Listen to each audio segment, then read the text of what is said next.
There's less than a week left until the Beastmaster exam, and the next day they're going to have a small assessment. Everyone already has contracts with their first beasts, so the teacher said they should rest that day and start preparing. With the exam approaching, some students are really nervous because with the abilities they have, it's hard to become an apprentice. A blonde kid with spiky Super Saiyan hair wants to get into a good school since his abilities are above average. The boy next to him isn't that confident and thinks he'll end up as a regular person. The one who seems to be our protagonist is thinking about all this. He doesn't know how he's supposed to fit into this story since he's a time traveler. Everything happened a week ago. Thanks to this body's memories, he understood the world he lives in. Hundreds of years ago, a catastrophe occurred and several beasts appeared from a dimensional portal. Humanity tried to fight them, and during the conflict they learned how to tame these creatures. That's how the beast tamer profession was born, completely reshaping reality. Beast tamers gained huge notoriety in the world, and the biggest dream of the youth here is to become a great spiritual master. At 18, young people form a contract with their first beast. The stronger their spiritual power, the stronger the beast they contract.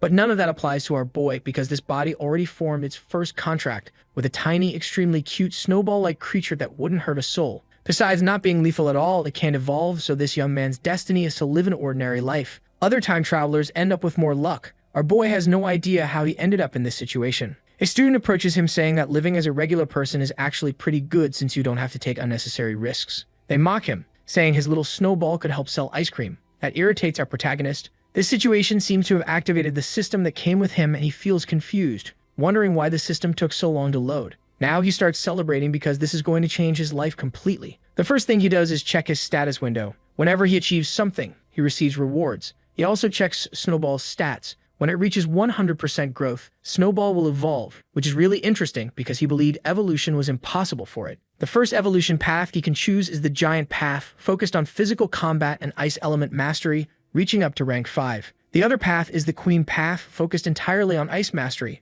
and it can reach King rank. He's wondering if this is some kind of secret evolution route. Looks like he won't need to set up a little stand to sell ice cream after all. Since the Queen Path can reach higher levels, that's the one he'll choose. He decides to use some achievement points to help his creature evolve. Right now, he can only claim one reward, using 100 points to strengthen Snowball. Pointing his hand at it, the process finally begins. Slowly, Snowball starts to strengthen. He succeeds. Snowball is now at stage 2, which fills him with excitement. Even so, not much has changed in the little creature. He still needs to get Ice Essence and Jade Spirit minus 20 units of the first item and just 1 of the second. Nobody would ever imagine those materials would make Snowball evolve. Now he needs to earn some money to buy those materials, and a few boys mock him. Our protagonist tells Snowball not to worry about their comments because when it's time for the test, they'll do just fine. It seems the boy who was mocking our guy is incredibly jealous and didn't like being ignored. He also belongs to a very influential family in the region, and our protagonist knows he should avoid trouble with the Jiang family. The jealous boy says they'll soon find out who the real trash is. Those words end up triggering an unexpected reaction. The jealous boy and his friends start mocking even more, convinced that anything is impossible for our protagonist. After that humiliation session, a blonde girl shows up to scold Jiang. Her name is Guan, and the boys say they're not afraid of someone they consider trash like our guy. Hindering them once again, our boy leaves. There's no point arguing with idiots. He needs to go to the pet store to buy some items, and the girl can go with him if she wants. Our boy quickly realizes these items are really expensive. Months of savings disappear in just a few minutes. The blonde asks if he'd like to have dinner at her house because the invitation is from her mother. She also seems to have some kind of feeling for him, and wants to know if he can accompany her for tomorrow's exam. He says yes, since he also has to take the same test, which makes the blonde extremely happy. They say goodbye, but she's clearly excited for the next day. Inside his home, our boy realizes Snowball's evolution is going to be a very expensive process. He immediately gives the items to be absorbed. The process happens quickly, and Snowball's body starts to grow. Then a bright light completely blinds him. Snowball's form begins to change, and to his surprise, Snowball now has a human body. She's become a small girl. With the rank 2 Ice Crystal Spirit, this time the creature can attack. Our boy is thrilled with this outcome since now he can actually pass the exam. He's still stunned that Snowball jumped an entire level. The average among students is for their creatures to be in stage 5 of the first level, which makes this even more impressive. Just by standing near Snowball, he can feel the cold she emits. Her strength definitely increased more than expected. If the system hadn't revealed what Snowball needed, no one would ever spend such expensive materials on such a weak creature. What he did was the right gamble. Spiritual crystals boost the pet's spiritual power, while the strength crystal boosts the user's power. Our boy immediately puts the ingredients in his mouth. In seconds, the transformation starts. Now he feels power he never had before, his physical and spiritual strength rising. He doesn't feel as cold anymore. Instead, he feels his strength overflowing. Even if he doesn't need to fight, strength is only a problem for those who don't have it. In case of danger, he'll know how to handle himself. While he's still thinking about all this, Snowball hugs his leg. It's time to use all the achievement points so Snowball can become even stronger, reaching stage 4 of level 2. The evaluation the next day is definitely going to surprise a lot of people. Now the boy walks casually through the streets with his friend. She wants to know if he's prepared for the exam, and he says he needs that qualification too. She seems to really like how enthusiastic he is, noticing the motivation he's showing. She never imagined he'd have the courage to do something like this. Our protagonist says people are always changing. Besides, she has no idea that he's a transmigrator. Some girls notice that the talented third-year student is there. They're talking about the blonde who's completely in love with our protagonist, saying she's always walking around with that loser. One of the girls heard that a popular guy had confessed to the blonde and got rejected. Out of jealousy, she said she couldn't understand what was so interesting about her. Our boy just quietly watches all that gossip. Finally, it's revealed the two are cousins, and because she's so talented, she has lots of admirers and plenty of haters too, but she doesn't care. Worried, the blonde wants to know if our boy is really going to use Snowball in the exam. He confirms it, saying Snowball shouldn't be underestimated, hugging him in a way that looks dangerously affectionate and extremely questionable in Alabama. She says that if they both pass, they're going to celebrate. While they're practically crushing our protagonist with that over-the-top affection, she says there's a shop she wants to visit. Their moment gets interrupted by a pair of background characters. The ugly girl accuses the blonde of stealing her boyfriend. Annoyed by the accusation, the blonde immediately asks who these two even are and who the boyfriend is supposed to be. The ugly girl says her boyfriend is Jiao Hong, but the blonde can barely remember who that guy even is and says she's not interested in him.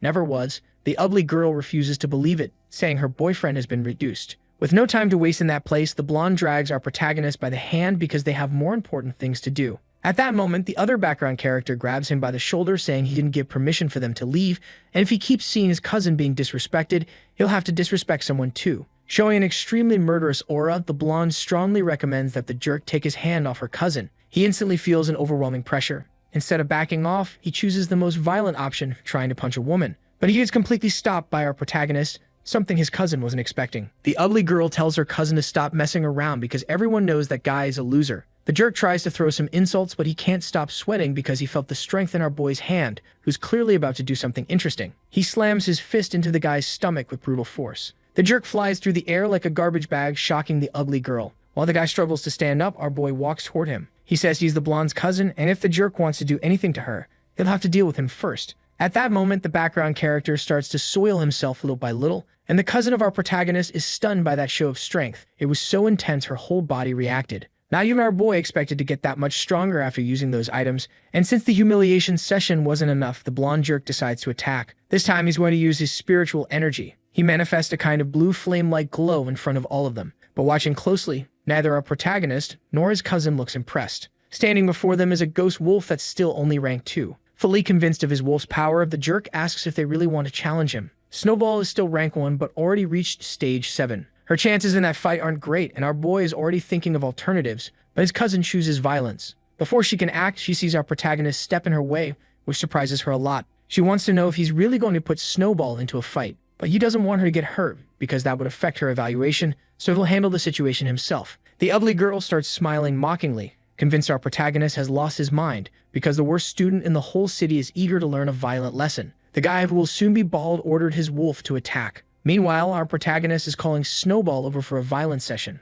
A bright flash appears in front of the wolf. The creature is immediately confused because its entire body is now freezing over. In the middle of all that ice, little Snowball appears, and right in front of her, the ghost wolf is completely frozen solid. These actions leave the background characters speechless. This should be absolutely impossible. Even the protagonist's cousin is wondering if that really is Snowball standing there. Our protagonist confirms that little Snowball managed to evolve. The poor background character tries giving commands to his ghost wolf, but the creature doesn't move an inch. Snowball is no longer just a snowball, she's become an ice spirit, and showing her overwhelming power, she completely destroys the wolf's body. Its remains scatter all over the ground, leaving its owner furious. He can't accept being defeated by mere students. Their beast should only be around stage man of rank 1 at best, yet his wolf is dead. The ugly girl wants to know what they should do now, and the guy says he didn't expect to fight a high-class creature.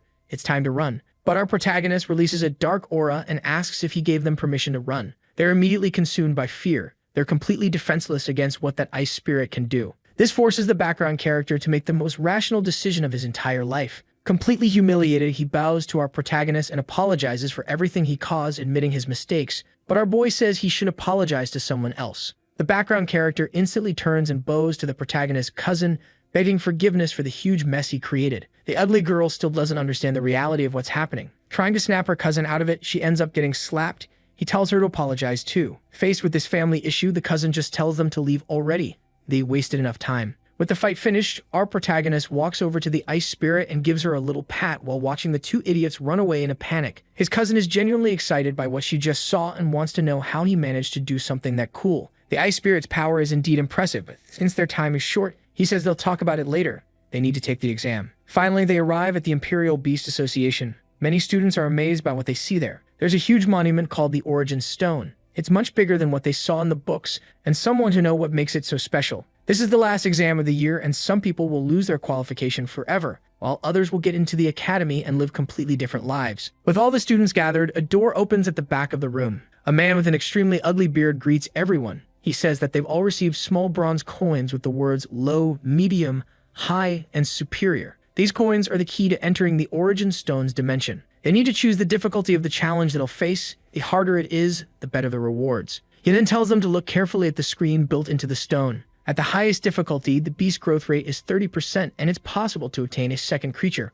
among other benefits. Many students are excited about the rewards, and some are thinking about choosing the highest difficulty. Our boy's cousin wants to know which difficulty he'll pick now, but the old bearded man has a piece of advice for everyone. The choice will determine their development forever, and they should select a difficulty that fits their current level. The cousin studies her coin very carefully, as if unsure of what to choose. Most students go for the lowest difficulty. Only one chooses hard, and of course our protagonist chooses superior. This immediately makes the background characters start mocking whoever made that choice, saying the person must be delusional, and naturally it was our boy. They say that whoever picks the superior difficulty will never be able to take the test again. The cousin notices what happened. Shocked, she rushes over to ask him if he really chose the superior difficulty. If he fails, he won't get another chance this year. The background characters mock him even more, but our boy says he knows exactly what he's doing. These poor NPCs with limited screen time showed up just to belittle him. Even the teacher walks over and asks if he didn't hear the instructions. Students need to choose carefully. Only then does our protagonist say he made his decision after thinking deeply about it. Filled with disbelief,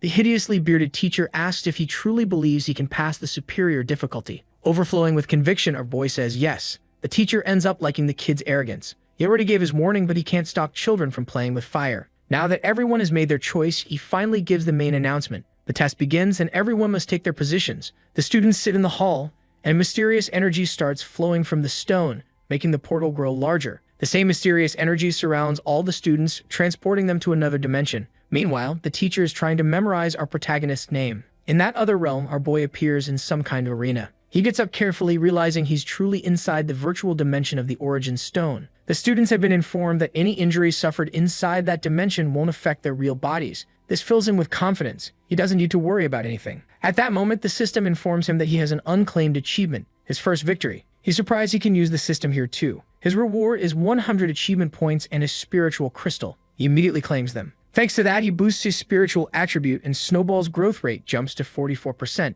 And since he's tired of calling her Snowball, from now on she's Popsicle. With this power-up, our protagonist's chances of victory skyrocket to indecent levels. He waits for what happens next in the arena. Then a door opens. A large and threatening creature approaches them, a fire lizard, still rank 1. Our boy expected something harder and underestimates the lizard's strength, but he's caught off guard by a huge blast of fire. He immediately orders Popsicle to freeze it. Ice crystals are produced and instantly launched toward the incoming flames. The clash between water and fire creates a huge cloud of smoke immediately. When it clears, it becomes obvious the fire lizard has already been sent to its own ice sky. Our boy is really surprised by how strong his attack became. There are a total of 5 levels in this difficulty, and he needs to keep overcoming each challenge. The next creature he faces resembles a mummy. Just like the fire lizard, it's also rank 1. For other challengers, this might be a bit difficult, but for our protagonist, it's nothing more than playtime. Outside, the teacher watches everything carefully. Our boy defeated the mummy so quickly that we didn't even get to see what it was capable of. Suspicious of the kid's potential, the teacher thinks maybe ice attributes gave him an advantage so far. The real challenge is still coming. This time, the gate that opens for our protagonist looks like the bars of a prison. A creature made of wood approaches, its eyes large and unsettling. It's a plant-type beast, already ranked 2. The teacher believes that although our protagonist creature is ranked 2 as well, it probably hasn't passed stage 1, unlike the enemy creature, which is stage 2, so he assumes our boy will lose. The monster rushes forward, ready to end the fight immediately, but it doesn't notice Popsicle's eyes glowing with a threatening light. Our boy realizes that because of the attribute disadvantage, ice alone won't be enough. The wooden creature uses its branches to attack viciously, managing to grab Popsicle's entire body. Now that she's restrained, the monster moves in to finish the battle. Watching from outside, the teacher feels confident his prediction was right. This is the end for the kid. But within seconds, he realizes he's completely wrong. Even though the creature is plant type, its body begins to freeze. That's the domain of extreme cold, Popsicle's ability. Our boys' team doesn't rely on just one skill. It's time to counterattack. Several ice spears are launched toward the monster, forcing it to shield its head with its arms while surrounded by a massive amount of ice. As the monster tries to figure out what to do next, more ice forms behind it, piercing straight through its body in a brutal strike. With the enemy defeated, our protagonist clears another level. Only 2 more enemies remain before he completely annihilates the challenge. Outside, some students begin waking up. One complains loudly he almost beat his enemy, but fell short. Another laments being defeated. The 5th level of the lowest difficulty is already very tough because it requires beating a rank 1 creature at stage 6. Still, some students are managing to clear the challenge, which fills a few background characters with envy. Then they notice something important. One of the stages now displays the Cruel Claw Beast. Students rush closer to the Origin Stone because they know this monster is rank 2. It doesn't take long for them to realize that challenge belongs to our protagonist, who is in the superior difficulty, and he's already reaching the final battle. Finally, our boy reaches the last level. Outside, the background characters try to understand how he can be this strong. One of them recalls every top student and still has no idea who our protagonist even is. Then the cousin's eyes finally open. She cleared her challenge and will now become a Beast Tamer apprentice. She immediately wants to know what happened to our boy, realizing that all the other students have gathered to watch something interesting unfold. After realizing our boy has already reached the final stage of the superior difficulty, his cousin becomes convinced he's incredible, but no one can identify the creature that appeared for him. A saber-toothed lion already ranked 2 stage 5. It's practically impossible for any candidate to defeat a beast like that. Inside the arena, though, our boy finally feels like he has a real opponent. Several ice spikes are fired toward the lion, but the creature dodges effortlessly. That speed puts our protagonist on high alert, especially when the lion's claws come for him. The strike is so precise it almost cuts Popsicle's neck. The professor is dying to know if our boy has some new trick up his sleeve, because at this point he's becoming genuinely incredulous at the kid's potential. The massive lion approaches slowly. Even though Popsicle is 1 stage above it, the difference in raw strength is brutal. Unfortunately, Popsicle is no longer at full power after so many consecutive battles. If he's careless this time, he could lose. The lion is completely determined. As the 2 creatures clash again, our boy realizes he needs the perfect opening. After telling Popsicle to stay ready, he finally finds it and orders her to attack. Several ice spears hit the lion's body, but Popsicle is exhausted. Outside, everyone wonders what happened because it looks like a draw. Only then do they notice that, even wounded, the lion is getting up again. The professor starts thinking the battle might end in a draw, yet he's amazed our protagonist made it this far. Now he's remembering the boy's own words, that he chose this difficulty after thinking deeply about it. Reinvigorated, the lion lets out another roar. Popsicle stands up carefully, dusting off her little icy clothes. But she looks furious now, releasing a surge of power at her enemy. Everything starts freezing so fast that the lion's paws get caught, but the frost still isn't enough to freeze the rest of its body. Our boy remembers that this type of lion comes from extremely cold regions, which is why it has high resistance to ice and cold. That puts heavy limitations on his strategies. At that moment, the system appears, revealing a new achievement. Popsicle has used a skill 10 times. Because of that, our boy receives 100 points and unlocks a new feature. Among the options are a control skill, a defensive skill, and an area of effect attack. Now he's conflicted because he knows creatures can only have 2 basic attacks. The more attacks they have, the more strategic possibilities they offer. His current skills deal heavy damage, but none of them provide crowd control. That's why he chooses ice chains to restrain enemies. He spends only 50 points on it and hesitates about what to do with the rest. All of this happens while the lion charges again. But Popsicle is now stage 7, stronger than before. The spectators outside are stunned by this sudden burst of light. They can't believe she leveled up again. It should be impossible. None of them saw him use any materials. They start wondering if something is seriously off about this boy. Now strengthened in the middle of battle, he orders Popsicle to use ice chains. Within seconds, the mighty lion is completely restrained. The creature struggles with all its strength to break free, not realizing the danger that's about to hit it. This time, Popsicle goes in with her basic attack in a brutal way, since her target can't defend itself at all. Meanwhile, the background characters are filled with absolute terror, because that kind of power is completely unexplainable. Even the professor wants to know how that creature is able to use 3 abilities. The fight shouldn't have ended with that strike, but unexpectedly, the lion's hide turns out to be extremely thick. Even injured, the beast is still alive, so Popsicle uses the same attack again. Only then does the lion finally choose to give up its own life, unable to break free from the chains. With the test concluded, our boy's cousin starts celebrating wildly, already planning to put Alabama tradition into practice. Meanwhile, the background characters try to come up with conspiracy theories, claiming our boy must have bribed the examiner. The professor can't hide his shock. He's seen plenty of talented people, but this is the first time he's ever seen an unknown student with that much potential. Thanks to the consecutive battles, our boy managed to increase both his physical and spiritual strength. He's still at apprentice level, yet he's already far stronger than any newcomer in his situation. And because of the difficulty he chose, he earned extremely valuable benefits. The system even informs him that he can form a contract with the second creature. With so many possibilities, he decides to leave that decision for later. After receiving all his rewards, he decides it's time to return to the real world. But when he opens his eyes, he's surprised he's surrounded by all his classmates. They wonder how he pulled off something so incredible, and they're convinced Popsicle is some sort of extraordinary beast. In the middle of everyone, his cousin finds a way to squeeze in and hug him, clearly thrilled he passed. Walking toward him, the professor praises everything he accomplished, saying he's genuinely impressed and apologizing for the comments he made earlier. This attitude shocks the background characters. They've never heard anything like it. Our boy says he didn't take it personally. The examiner immediately calls our boy by his name and asks if he'd like to join the Beast Himmer Association, offering him a high-ranking position with a great salary, promising it won't interfere with his studies. His cousin urges him to accept right away because only the best receive an offer this good. It's such a disputed opportunity that even the top students aren't guaranteed to get in. If he accepts, he knows it would be financially amazing, but there's a catch. Nothing in life is free. If he receives that much now, he'll have to pay for it somehow, and the association has many strict rules. He doesn't want to lose his freedom. So he thanks the examiner for the offer and says he'll consider it after graduation. A very brave background character, after watching all that, asks if he can take the spot instead, but the examiner ignores him completely, already imagining how much our protagonist will grow in the future. He assures the boy he won't pressure him to change his mind, and says that if he ever reconsiders, he'll be welcomed with open arms, pointing straight at the association's emblem. After that intense test, our boy finally steps outside, but he and his cousin are stopped by someone calling out to her, asking the girl to wait. They're her friends, Blossom and Buttercup. Without any hesitation, Buttercup asks her friend to get our protagonist's contact number. Blossom is doing the same, eager to stay in touch with someone that talented. Since they'll all be classmates, the girls are excited to keep contact with him.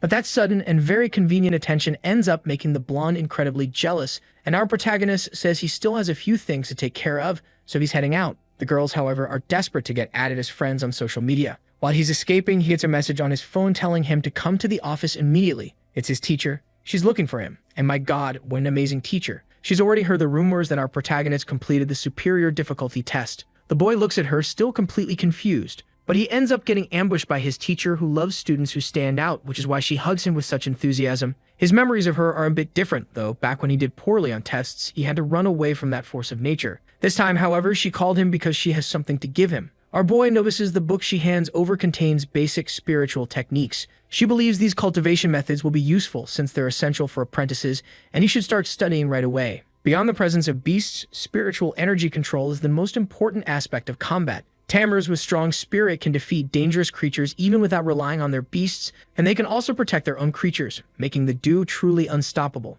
Our boy becomes extremely excited with the gift and promises he'll start studying immediately. She tells him that if he has any problems in the future, he can come to her for help. Now he's sitting on his bed studying the first techniques in the book. He decides to learn the basics now so that once he joins the academy, he can focus entirely on advanced knowledge. Within 10 minutes, he's already cultivating. His eyes glow and the energy in his body spreads throughout the room. Looking at his hands, he realizes he mastered the basics, something a mediocre person would take months to learn. And because he mastered a spiritual technique, the system rewards him with more points. He's thrilled with his progress. Now that he has 350 points, he decides to upgrade his own abilities to become even stronger. Entering a meditative state, he focuses on his guardian spirit, which is at level 3. He feels the shield grow larger and sturdier, capable of protecting up to 4 people. At the moment, he still has 770 spiritual points, and forming the shield only consumes 10. He also still hasn't used the spiritual stone he earned during the test. After absorbing its contents, he strengthens his spirit even further, increasing his power limit. But with such massive reserves, it's time to learn something other than just a shield. The technique he wants to learn next is the ability to shoot arrows with his hands. He can also strengthen his punches with spiritual power. Motivated to gain this knowledge, our boy enters meditation again. With full concentration, he manages to form a spiritual arrow. The impact leaves a small mark on the wall and consumes 10 spiritual points. The power isn't amazing yet, but it's as precise as a real projectile. Now he's going to strengthen his punches. He prepares to throw a strike right in his room. Punching forward into the air consumes 30 spiritual points. The attack completely destroys the wall's surface, a result he finds extremely impressive. Because he learned 3 spiritual techniques, the system rewarded him with a potion capable of fully restoring his spiritual power. Our boy really likes how practical that is, certain it won't disappoint him when he needs it. He also upgraded the techniques he just learned to level 2, spending 100 achievement points. He decides to save the rest for emergencies, and he also realizes he needs to start saving money to buy another beast. At dawn the next day, he heads to the mission center. He goes to the electronic terminal to pick something up. It's his first time doing this kind of work to earn money, but with his current strength, he shouldn't have any difficulty completing missions. Looking at the options available, he starts thinking. He chooses the one with the highest reward, defeating death beetles that live in a dangerous canyon. But since he's only a beginner, he'll be placed in a team with 3 other people, which disappoints him. He needs to reach the canyon before 2 p.m. When he arrives, the other team members are already waiting. He greets them politely, but the emo boy doesn't like that he's late and notices our protagonist hasn't even graduated yet. That makes the Muscle Mountain suspicious. Bringing a rookie could be dangerous. The only woman in the team tells them not to scare a newcomer. Seeing how extremely handsome he is, at least in her eyes, she asks him to come with her. It's true he hasn't graduated yet, and he assures them he won't get in anyone's way. The strong guy realizes his friend has once again fallen for a pretty face, but they need to take this mission seriously. Even so, the girl ignores every warning. The strongest guy is the captain of the squad, and he says that once they reach the hunting area, everyone must follow his orders. He also states clearly that our protagonist will receive a smaller share of the reward because of his lack of experience. But our boy knows none of these people have the potential to get into the academy, yet here they are hunting in this place. So he suggests dividing the reward based on individual effort. Whoever works the most gets the most. After agreeing on that, they head into the canyon. After walking for a while, the team comes across a huge pit. That dark, eerie place is where they'll complete their mission. Several evil beetles crawl toward the light, eager to taste human flesh. A massive swarm approaches, and the captain knows exactly what to do. He summons his spiritual beast, a Rhino at rank 2. The emo boy refuses to stay behind and summons his praying mantis, also rank 2. The pretty girl summons her wasp, though it's not impressive. Now, our protagonist wants to see what this team can actually do. The evil beetles come rushing in, hungry for human meat. The captain orders his Rhino to charge and wipe them out. The creature plows through the swarm, spreading death among the small monsters. Even the emo boy is confident. His praying mantis can cut through almost anything, but the mantis gets surrounded by enemies. That's when the pretty girl steps in. Her wasp turns out to be dangerously effective, firing its stinger and taking down several beetles at once. The creatures drop to the ground, defeated. The emo boy looks at our protagonist and says they're incredibly strong when they work together, and the rookie is just going to stand there watching. The captain says that if the boy wants to receive any reward, he better start working right now. The pretty girl says she'll share her reward with him, as long as he stays behind her. The creatures that had been brutally beaten moments ago are now standing up again. Our boy notices those attacks were useless and didn't accomplish anything against the beetles. Now the creatures gather for a new assault. The sound they make is different this time, and that leaves the pretty girl terrified. The beetles have been overtaken by a frightening malice, and even bigger creatures begin appearing, ready to inflict suffering on humans. There are so many beetles crawling across the ground that they look like a living carpet. The emo boy notices a new type of beetle emerging from the hole, its horns completely different. That makes our protagonist wonder if there might be some kind of king-type creature hidden in that nest. The rhino that had just been crushing its foes is now being eaten alive by the beetles, which tear into its flesh without mercy. Even the praying mantis and the wasp can't escape. The hunters have to recall their creatures, or they'll be devoured alive. But our boy tells them sound is useless. The beetles can create a paralyzing effect, so the beast can't hear anything anymore. This throws the pretty girl into despair because she's extremely attached to her wasp. Furious, the emo boy grabs our protagonist's clothes, yelling that he should share that information earlier instead of keeping it to himself with sarcastic comments. Our boy tells him he should start worrying about his own safety now because dozens of beetles are still there, and all of them are starving. Then the inevitable happens. The captain orders everyone to run, saying the mission is far too difficult for mediocre people like them. And naturally, he's the first one to flee. This immediately draws the creature's attention. They notice he's a giant moving block of meat. That poor man finally realizes his end is near. But the worst doesn't happen, because our protagonist is an enemy of pointless suffering. He protects everyone with his spiritual barrier. It's so powerful the beetles can't do anything to break through. The captain realizes only students from the Imperial Academy can learn techniques at that level. But our boy tells him to shut up and pay attention to what's going to happen now. The poor guy can't even speak. He's completely overwhelmed. It's time for our protagonist to summon his ice spirit, Little Popsicle. No one knows what she is since they've never seen anything like her in their lives. To our boy, all these beetles are just rank 1 creatures. The only advantage they have is numbers. But that means nothing because Popsicle is already rank 3, and she's overflowing with cruelty to share. The little Popsicle begins summoning her cursed ice spikes, spreading her freezing cold across every creature in sight. Our protagonist recommends that his teammates recover their beasts right now, or it might be too late, unless of course they want to lose all rights to any reward. After witnessing that display of power, the team agrees that the entire reward should go to him alone. The emo boy hates the idea. He feels threatened by that statement. It even sounds like our protagonist might be the legendary Academy candidate who passed the superior difficulty test. And to his shock, our boy confirms his identity and says he was the one who cleared that difficulty. This confirms the pretty girl's suspicions. There's no way an average student could possess power like this. Now she's begging for him to save her beast. Even the emo boy is anxious now. They need that ice melted so they can save their creatures. The team captain ends up punching him, realizing the kid is already acting completely out of it. Our protagonist doesn't need to prove anything anymore. They were arrogant and ignored the potential of the rookie. Slowly, the ice begins dissolving. It's time for those background characters to retrieve their creatures before the beetles start moving again. The pretty girl wants to know what our protagonist plans to do next since the beetles can't be wiped out that easily. But he already has everything planned. He's going to attack the king of that nest.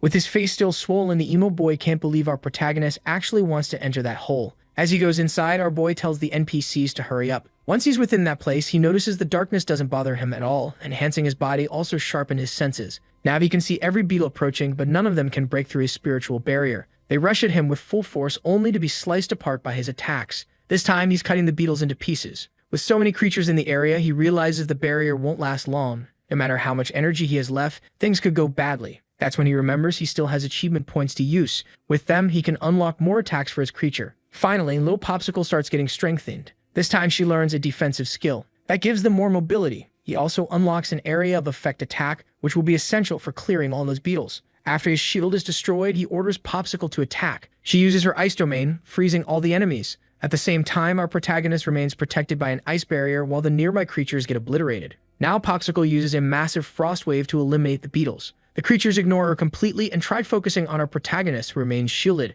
With just a flick of his finger, he destroys them again, reaching a total of 50 defeated creatures. After shattering his shield like that, he realizes the explosive power is truly impressive. Thanks to this, Little Popsicle now has a wide arsenal of abilities. As she fights through battles, she can continue being strengthened. The pace is a bit slow, but with so many creatures around, they can take advantage of this. She's close to reaching the next stage. While thinking about all this, our protagonist hears a loud roar from the end of the cave. The beetles that were attacking suddenly freeze in place. It seems the Beetle King has decided to join the battle, and our boy is already waiting for it. Outside, the background characters watch anxiously. The pretty girl insists they report the mission's true difficulty immediately, fearing for his life. But the emo boy doesn't care at all, saying the protagonist went in there willingly. At that moment, someone arrives and politely asks them to make room. He's already a bronze-level tamer and wants to know if this is where the beetle mission takes place. The team captain confirms it but warns him to be extremely careful. In his place, he wouldn't attempt anything. Only then does he notice the newcomer is indeed a bronze-level tamer. This surprises the whole team. Beast tamers in the association are divided into 3 ranks.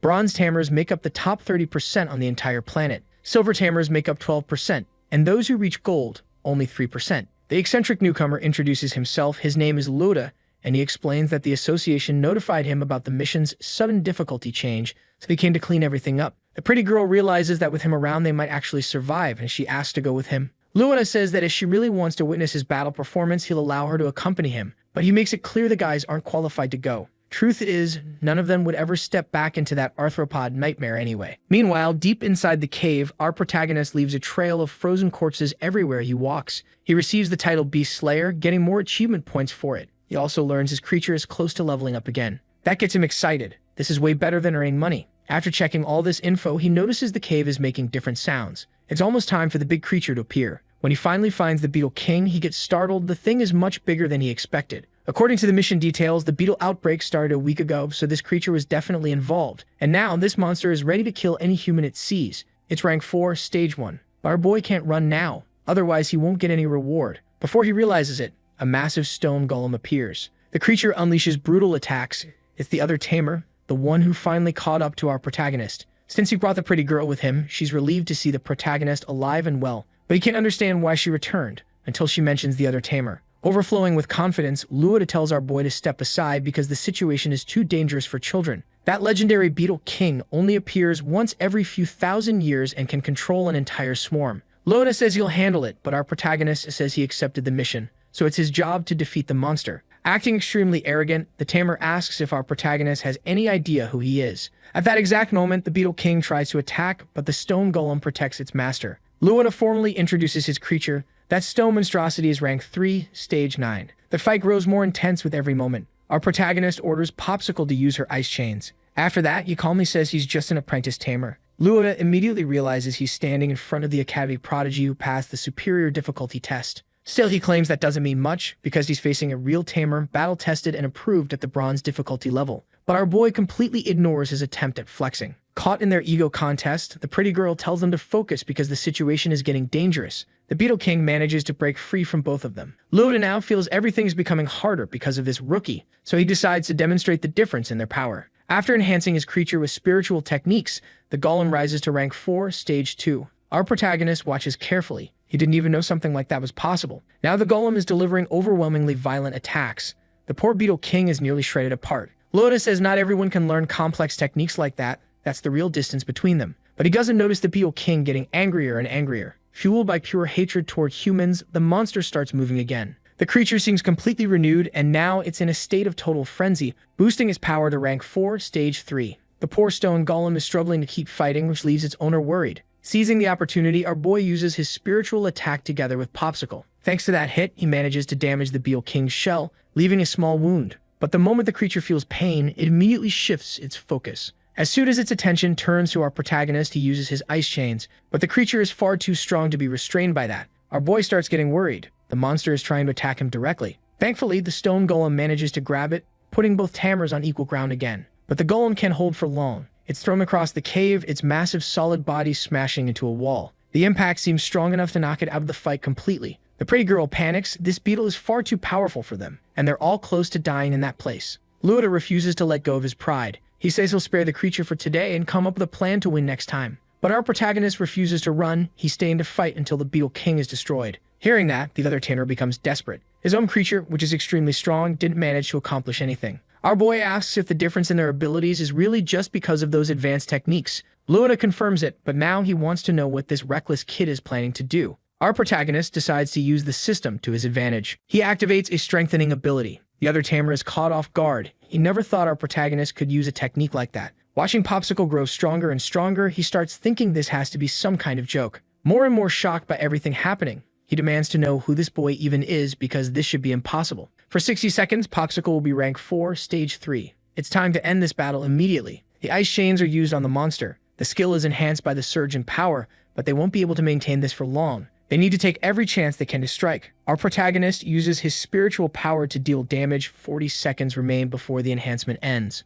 Under the force of the violent attacks, the chains can't hold the Beetle King's body any longer. Loda begs him to stop, saying that if he keeps draining his power like this, he'll end up dying young. But our boy assures him he's only using half of his spiritual reserves. He's not doing anything dangerous. Hearing that, the tamer is horrified. Something like that should be completely impossible. The pretty girl is now absolutely certain she's witnessing a true prodigy, and for the first time, she believes they might actually win. Even after taking all those hits, the Beetle King is still alive and threatening. But Popsicle has lost all patience with this fight. She sends a powerful blow at the creature, and the shockwave is overwhelming. No one can explain what just happened or why Popsicle is that powerful. Luna says that in ancient times, mythical beasts joined the battles too. Humans managed to gather 5 elemental creatures and restore order to the world. Ever since then, those 5 beasts completely disappeared. Only 30 seconds remain, and our protagonist is eager to finish the fight right now. Popsicle is fully prepared to unleash the final strike, the cruelest of them all. After being beaten harder than at any point in its entire life, the beetle tries to run,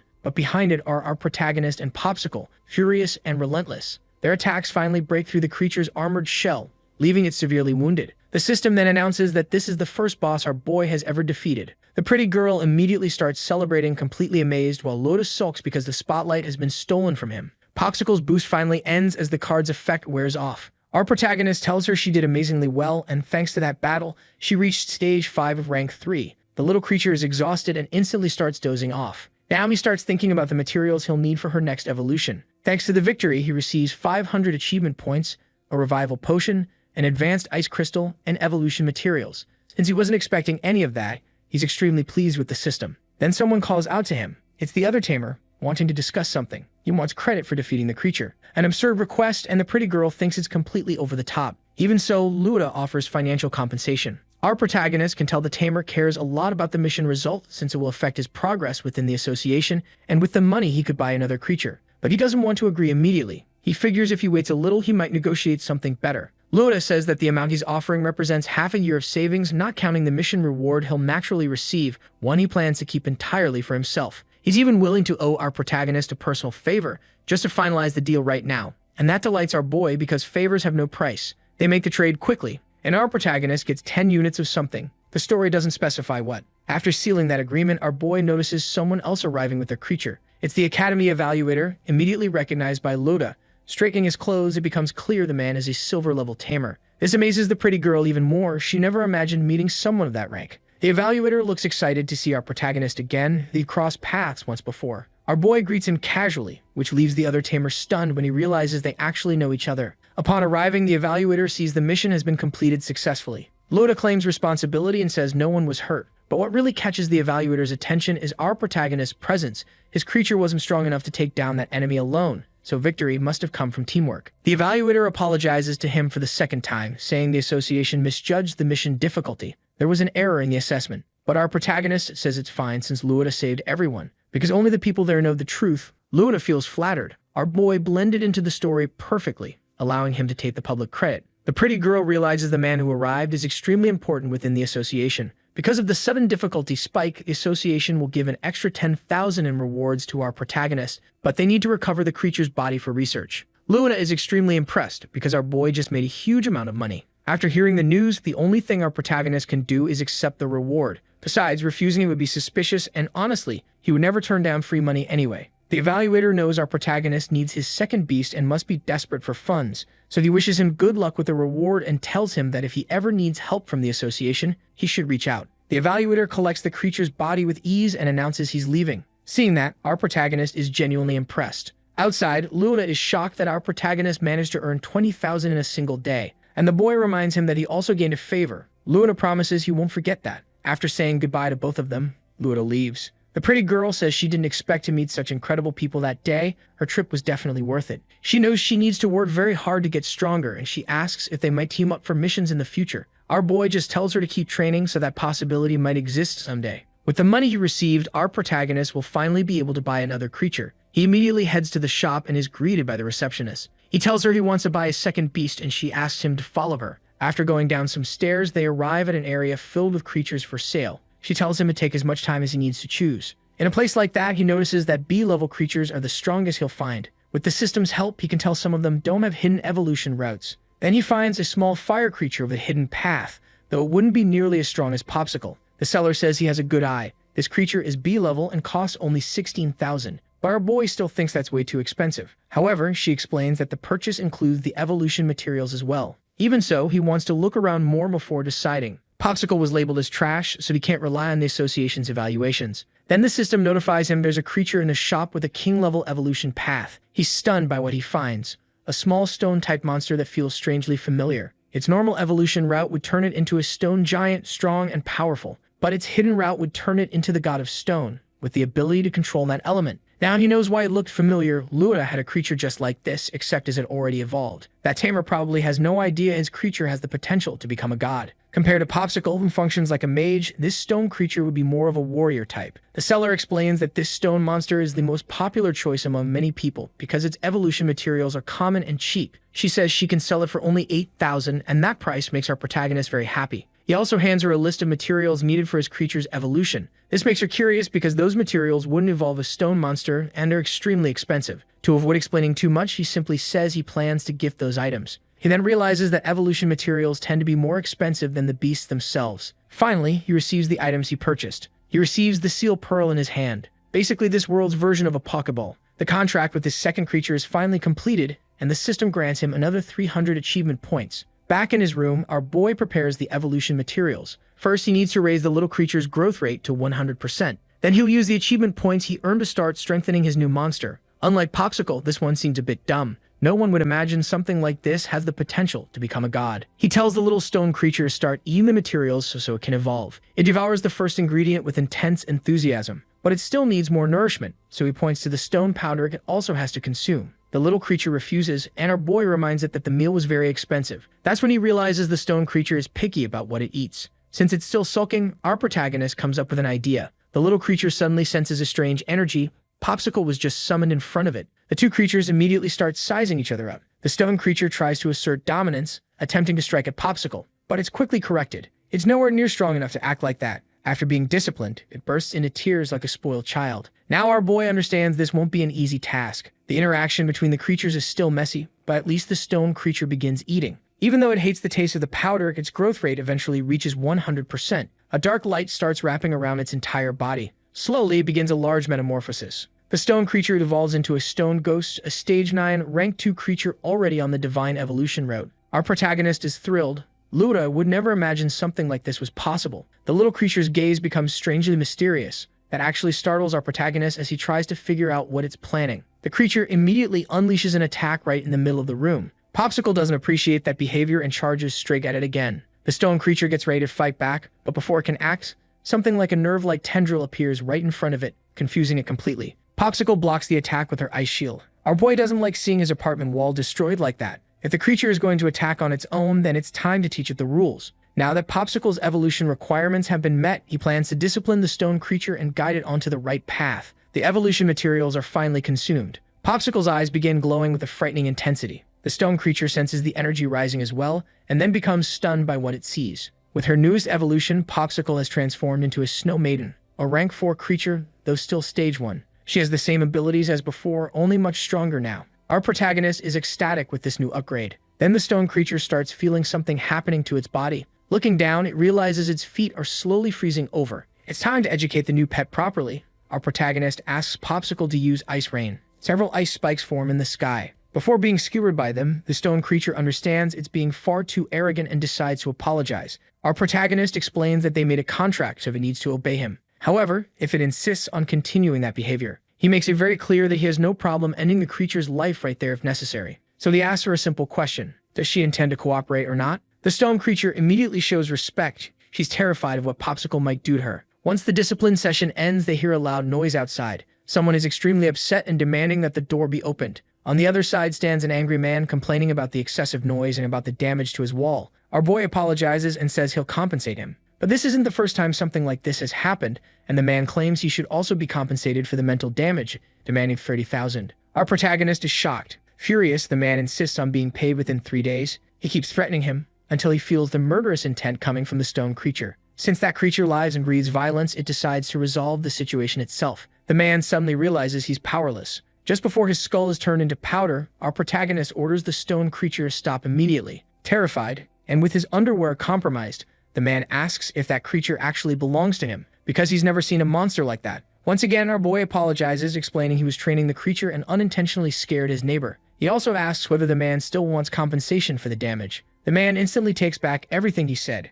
After all, the noise was just a small inconvenience and really shouldn't be taken too seriously. Finally, the night ends. Our protagonist rests alongside his beasts. The next morning, he wakes up in panic because his phone is ringing nonstop. His cousin is calling. Today is the entrance exam for the Imperial Academy, and apparently he completely forgot about it. By the look on his face, it's clear he genuinely didn't know. Even so, he manages to meet his cousin at the school gate. When she sees him approach, she extends her hand to greet him. The background characters around them start mocking him for arriving late to such an important event. The teacher isn't happy either. She notices he overslept again. He explains he's been exhausted lately, but she still wants to know if he's been practicing his spiritual techniques. His cousin watches their interaction closely. The teacher begins addressing the entire class. She reminds them they're the elite of the school and that this year's exam will be far more challenging. She tells them not to feel guilty if they fail and only asks that they do their best because she believes in them. The students get fired up by her speech and promise to give everything they've got. Meanwhile, our protagonist quietly hopes he'll outperform everyone again. Once they're on the bus headed to the exam site, his cousin asks why he hasn't been answering her messages.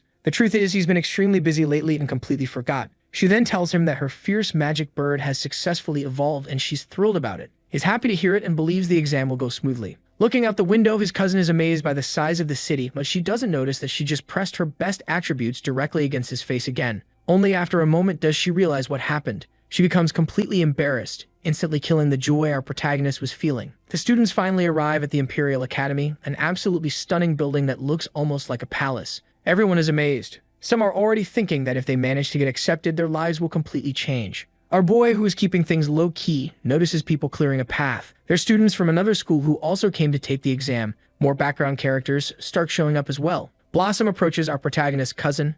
Since she's the class representative, she should also assert herself in that situation. Feeling a bit shy, she looks at our protagonist, who gives her full approval. She then does exactly what the other representatives did. She introduces herself to everyone. But one of the background characters doesn't like that. He sees their school as a group of country bumpkins. And to be fair, our boy's hometown is a bit remote and far from the main cities. Then someone finally appears among the gathered youths. It's the professor in charge of registration this year, a man with thin facial hair and a very tired expression. He congratulates everyone for making it this far, but tells them not to be happy yet. The difficulty of the entrance exam is far higher than anything they've done before. Compared to previous years, this time the rejection rate is 80%. The students who chose the easiest test difficulty start getting nervous. One background character mocks them, saying nobody from our protagonist's school will pass, clearly just trying to stir trouble. Another one, very bald, believes that he and his friend will definitely pass, but can't imagine who else might make it. The ugly girl starts analyzing things seriously. She thinks the long-haired student looks strong and will probably pass. She scans through the other candidates until her eyes land on our protagonist. Her impression is that he looks extremely strange. The bald guy immediately asks what she noticed. She says it's nothing. She just felt that his strength might be unknown. She says this while staring closely at him, but the bald guy dismisses it, believing he's just a clueless bumpkin and not worth worrying about. The professor tells everyone that they'll be staying at a hotel that night, and he hopes they all rest well for the upcoming exam. Some students get excited. Even the food will be free. Our protagonist's cousin invites him to join her for a meal. They head to the cafeteria where many candidates have already gathered. Some background characters nearby start making disrespectful comments about his cousin's physical attributes. One of them warns the others to keep quiet or they might get in trouble. At their table, his cousin tells him he needs to eat more, then piles way too much protein onto his plate, far beyond what he needs. Blossom and Buttercup join them, saying the two of them look like a cute couple. This embarrasses his cousin a lot because she never thought about things that way. The background characters are shocked. Several girls are gathering around our protagonist. One of the boys becomes extremely jealous, thinking that he should be the one getting attention from women because of his looks. Then a guy approaches their table and asks if he can sit with them. Our protagonist's cousin doesn't like that at all, but she still allows him to sit. The background character starts introducing himself. He says he's from Kimping School and his name is Kainong. Good grief, every name in the story is a challenge. Now that he's sitting beside our boy, the protagonist asks what brought him over. Xiang explains that he heard someone from our protagonist's school managed to take the exam in the superior difficulty, and he really wants to meet that person. Buttercup doesn't like that at all. Neither does Blossom. They think this guy came just to gather information so he can beat his competitors later. But the poor guy insists he just wants to make new friends. For small side characters like him, the only way to survive in the story is by getting closer to the main cast. Our protagonist's cousin tells him she has nothing to say to him and asks him to leave. Even so, Xiong begs them not to be so hostile. He's not there to bribe, unlike his classmates, and he points toward the leader of his school, that long-haired background character who is currently surrounded by girls. He's a very famous prodigy in his region. He completed the exam in the difficult setting, and his beast is a plant-type creature already at rank 3. Blossom and Buttercup are stunned. That's way too high a rank for a freshman. Xiang explains that the guy's family is extremely wealthy and supplies him with rare materials. Hearing this, our protagonist's cousin realizes she still has a long path ahead since her creature is only at stage 7 of rank 2. Continuing the introductions, Xiang points to an ugly girl with a ponytail. He explains she's extremely troublesome. She'd only got her beast in her 3rd year, yet in 1 month managed to pass the exam. Her creature is a steel dragon at stage 8 of rank 2. Blossom is shocked. It seems way too fast to progress that much. But her friend reminds her that the higher a tamer's spiritual power, the easier it is to strengthen their beast. Our protagonist begins watching the ugly girl. She quickly notices and gives him a small friendly gesture. But there are still others Kaxion wants to introduce. One guy has a creature with 2 elements, which leaves the girls completely speechless. Our protagonist's cousin remembers learning from her teacher that rare beasts with multiple attributes exist only in extremely dangerous areas, and most of them can't even be tamed. This makes our protagonist think of his stone creature, a stone-type and ghost-type hybrid. It's a good sign that investing in it will pay off. After sharing all the information he knows, all Xiong wants is to learn more about the student who completed the superior difficulty exam. Blossom is about to reveal the truth, but then something happens. She's cut off by our protagonist, who says that this prodigy didn't show up today. His words leave the girls stunned. Our protagonist sticks to that version and tells the background character that none of them personally know the student who cleared the superior difficulty test. Xiong is disappointed, and since no one wants to share anything with him, he says goodbye. But he can sense something is being hidden, and he's sure the one who passed the superior test is among that group. He joins another table full of his classmates and tells them that he'll be testing that guy soon. Blossom wants to know why our protagonist didn't tell the truth. After all, it's something he should be proud of. But he doesn't like attention. He doesn't want the spotlight, and he doesn't even believe a stranger's information should be trusted. After finishing their meal, everyone begins leaving the cafeteria. Stacy, this will be the cousin's name from now on, tells her friends they should train that night so they can perform well on the exam. She also invites our protagonist to stop by their room later so they can train together more effectively. Naturally, our boy's corrupted imagination immediately creates an extremely unlikely but very appealing scenario. But their moment is interrupted by complete nonsense. A background character suddenly slaps Stacy on the butt. He wants to know if he and his friends can visit her room that night, clearly implying he's ready to do something disgusting. He didn't expect Stacy's violent reaction. She's already prepared to crush his skull with her bare hands. The guy, eager to provoke, catches her fist to show off his physical strength. His friends start grinning, but none of them notice that something extremely dangerous is about to happen. Our protagonist is overwhelmed with genuine rage. He's thirsting for blood. The problem is that if he fights there, he'll get punished, and Stacy asks him to ignore it. The background character says that the girls in this school are beautiful, while the guys apparently are pathetic. He finishes that sentence, and in the next instant, a punch flies toward his face at high speed. In seconds, our protagonist smashes the guy's face in. The impact sends him flying several meters, filling his friends with terror and despair. Even then, they think our protagonist will get beaten up, but he has already activated cruelty mode. He can tolerate humiliation directed at himself, but they made the mistake of messing with his cousin. Feeling his murderous intent, the students begin to soil themselves very slowly, and our protagonist declares that he won't allow them to walk away unpunished. The background character with the smashed face manages to stand up. He's ready to attack with spiritual energy, but someone stops him. It's his school's representative, the long-haired background character who doesn't want his institution's reputation tarnished. He also admits that our protagonist's punch was quite strong. Still furious, our protagonist says the matter is far from settled. The background characters insist they'll teach him a lesson, and the long-haired representative says he'll hear our protagonist's complaints. The two glare at each other with hostility until Stacy calls him over to leave before someone ends up dying in that hallway. Only then does our protagonist finally suppress his murderous aura. He reveals he's actually excited to see these people again during the exam. The girls with him are delighted by that display of power and brutality. They are becoming even more interested in him. Finally, it's revealed that the long-haired background character is actually a pervert, and he somehow figures out who the prodigy from the superior difficulty test is. Everyone returns to their rooms. A mysterious mist is coming from the bathroom of one of the girls. For inexplicable reasons, the girls decided to shower together. Stacy asks why they need to be squeezed together like that. Blossom, full of mischief in her eyes, says it's necessary for their training. Buttercup is extremely enthusiastic about that kind of training and even offers to give her friends a massage. But Stacy doesn't seem embarrassed. She only says they shouldn't touch her body randomly. The next day, all the students gather in a hall, and the professor is already waiting for them. He says he has good news first, but after evaluating the candidates' levels, he reached an obvious conclusion. This is the worst selection of students in history, and he can't expect anything positive from them. Everyone is shocked because that news is anything but good. The background characters start insulting each other. Blossom gets furious and says she hopes she won't have to see that jerk again, or he's going to get what he deserves. The exam will once again take place inside the illusory dimension of the Origin Stone. This time, the place is called the Secret Forest. Slowly, images of that dimension appear for all the students to see. They can clearly observe that many dangerous creatures are waiting on the other side. When they enter meditation, they will be sent there, and each of them will have a score on their arms. The panel will show the number of dangerous creatures they defeat. Rank 1 creatures give 10 points, Rank 2 creatures give 20, and Rank 3 creatures give 40. The professor says they will be both hunters and prey. When their creatures or their own bodies die inside that dimension, the test ends for them. There is also a central stone that shows the scores of the top 10 players. Since there are Rank 3 creatures inside, most students will probably be eliminated instantly. The evaluation time is only 4 hours, and only the top 10 candidates will be approved. This makes one student raise a question. It's the long-haired background character, who wants to know if they are only allowed to hunt beasts. The professor says that's a great question. If they eliminate another candidate, they will receive all of that person's points. This immediately causes chaos among the candidates, who start trying to form alliances to survive. The bald guy likes that news because now he can use his full potential.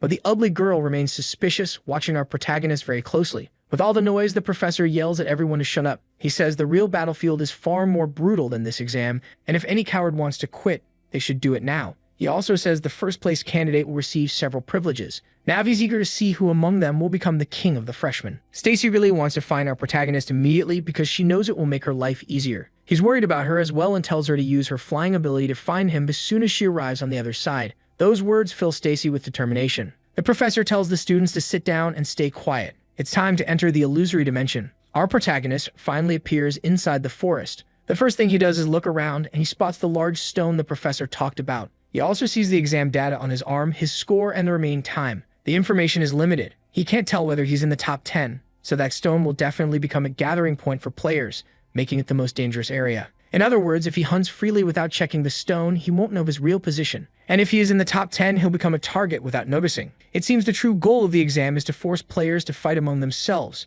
because those who are strong enough can ignore the rules entirely. Treating it like a game, our protagonist is ready to enjoy himself. As he walks, an attack suddenly happens. Something loses its fangs. A big snake tried to strike him, but it's only Rank 1. The poor creature definitely won't be biting anything else for the rest of its life. Our boy only put up that barrier as a precaution to avoid situations like this. Since he was already in the middle of a fight, he decided to call out the stone creature to have some fun too. He plans to hide his own strength for now so that he can explore the true potential of his new beast, especially since it has 2 attributes. The snake in front of the stone creature doesn't seem dangerous at all. Since it was already trying to run away, our boy chooses to ignore it. Hunting would be a waste of time for such a small amount of points, Because he wants to test his creature's potential, it's time to look for opponents that are much more ferocious and dangerous. What's really bothering him, though, is wondering whether Stacy will be able to find him in that place. He hopes everything goes well, completely unaware that his cousin is leaving a trail of destruction behind her. After 15 minutes, she has gathered 30 points, but she hasn't been able to find him, so she orders her Firebird to keep searching. Up above, the creature can also see the main stone.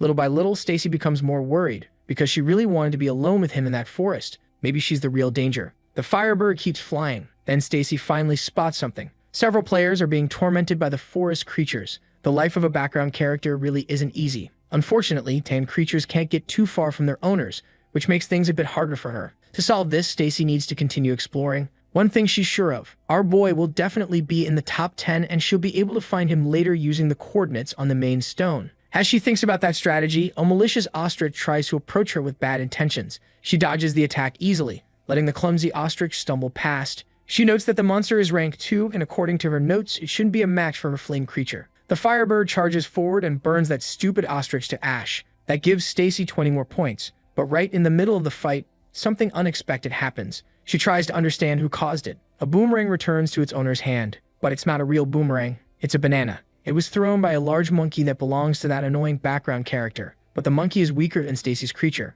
The guy is excited, thinking it's a wonderful coincidence they've run into each other. Stacy hates it because he stole the points from her capture, but he doesn't care. He promises to steal all of her points and orders his monkey to destroy her Firebird. The creature throws its banana boomerang again. Stacy tells her fire creature to dodge, but she didn't expect the banana to curve in midair. Now it's coming at her instead. She narrowly avoids being hit, but because she was distracted, the idiot manages to grab her, covering her mouth so she can't give orders to her bird. The biggest difference between humanoid-type creatures and others is their higher intelligence. They can act on their own, and this jerk just wants to cause chaos. Now the large monkey has captured the Firebird. The background character says that before he eliminates his competition, he intends to have some fun. Meanwhile, almost 30 minutes into the exam, our protagonist has already earned 40 points. The stone creature is working hard for that. And deep in the forest, he runs into the background character who was trying to gather information earlier. The creature with him isn't very strong, and besides that, it's extremely ugly. The chubby guy is excited because he's already gathered 60 points. Only then does he recognize our protagonist, who approaches him in a friendly way. They met earlier in the cafeteria. Our boy knows he hasn't been identified yet and hopes to extract some information from this background character. When he walks over with the stone creature, the chubby guy goes into pure excitement. He's never seen a creature like that and is amazed. But since he sees it's a stone type, he immediately assumes our protagonist is not the prodigy because that prodigy was known for using an ice creature. Our boy tells him the stone creature is just a common D-rank beast that recently reached rank 2. The chubby guy proudly shows his own creature, which is very exotic and already at stage 7 of rank 2. Our protagonist is genuinely impressed, which flatters the chubby guy. He suggests they team up to gather more points. That proposal gets our protagonist interested. But in reality, the chubby guy is already planning to betray him the first chance he gets so he can steal all his points. Meanwhile, deeper in the forest, Stacy has decided she's had enough humiliation. After grabbing one of the jerk's hands, she uses a self-defense move on him. Once again, the background character is humiliated, and honestly, he deserves it. Lying on the ground, his eyes fill with genuine terror. Last time, Stacy's cousin stepped in, but now she isn't going to let this creep escape so easily. Furious, she orders the demonification. The Firebird's flames begin to change color, startling the jerk's creature as it realizes the bird is transforming into something completely different. The Firebird now has a dark form, looking almost undead. The monkey begins to panic, unable to process something that frightening. Even with its intelligence, it decides the best option is to run away, abandoning its tamer in despair. Stacy notices the creep has been abandoned by his own beast, a terrible position to be in. Realizing something awful is coming, the jerk begs for just one thing. He doesn't want to be hit in the exact spot of his face again. A scream of pain echoes through the entire forest. After ending the life of that scumbag, Stacy absorbs all the points he had collected up to that moment. The main stone is already showing the players who are leading the exam. Outside, the professor watches everything carefully. It seems these candidates aren't so bad. Less than an hour has passed and someone already surpassed 100 points. Now the professor watches the long-haired student. That guy just encountered a rank 3 creature, and dangerous tiger, but his plant-type creature is also rank 3, and at a higher stage. The duel between them is about to begin. The tiger is determined to enjoy another meal, but the plant creature manages to capture it with its tentacles. The monster's strength is absurd, though. It breaks free easily and bites into the plant. Even if he isn't a vegetarian, the tiger doesn't refuse a free salad. The long-haired student is furious because his venomous plant is playing too much with its prey, and they need to move on to the next target. Suddenly, the tiger begins to feel the worst stomachache of its life. The pain is overwhelming. The plant's tentacles pierce through the tiger from the inside out. The battle finally ends. Then the plant presses its roots into the corpse, absorbing all the nutrients instantly. The carcass shrivels right away. The long-haired sociopath is extremely pleased. He's now leading the competition. Other competitors finally reach the main stone, watching closely the names of those who were leading everything. Seeing that, the bald guy acted like it was nothing surprising since the ugly girl was in second place, but she said she was a little worried, and the bald guy tried to reassure her. He still had 0 points, but he planned to hunt other players. That would be enough. That made the ugly girl ask who they should start with. The bald guy realized attacking the long-haired prodigy was a terrible idea, and they should avoid people from the school that came with them. So he said their next target should be the protagonist's cousin. The ugly girl remembered that in Stacy's school there was a talented boy, but his name didn't show up on the list. They were talking about our protagonist. The bald guy believed he must have cheated and was probably just someone with no real ability. Using the stone, they tracked Stacy's location and knew exactly where to go. The duo rushed forward through the forest. Meanwhile, Stacy was with her creature. After scanning the surroundings, she realized there were insects on the left and carnivorous plants on the right. But she still hadn't found the protagonist, and she wanted to find him as soon as possible. But our boy had teamed up with that chubby schemer, and they found something. That plant-type creature had already been defeated by the protagonist earlier in the exam. The chubby one said he would leave this one to the protagonist, pretending he would help later, when in reality he was waiting for a chance to betray him and steal all of his points. Pebble went in with brutal force. In just a few seconds, the plant creature was already defeated. Pebble has no mercy. He only knows how to deliver pain and violence. That's when the chubby guy started thinking about what had just happened. That enemy was defeated with a single hit, and that display of force was not something he expected to witness. Now there were a little over 2 minutes left before everything ended,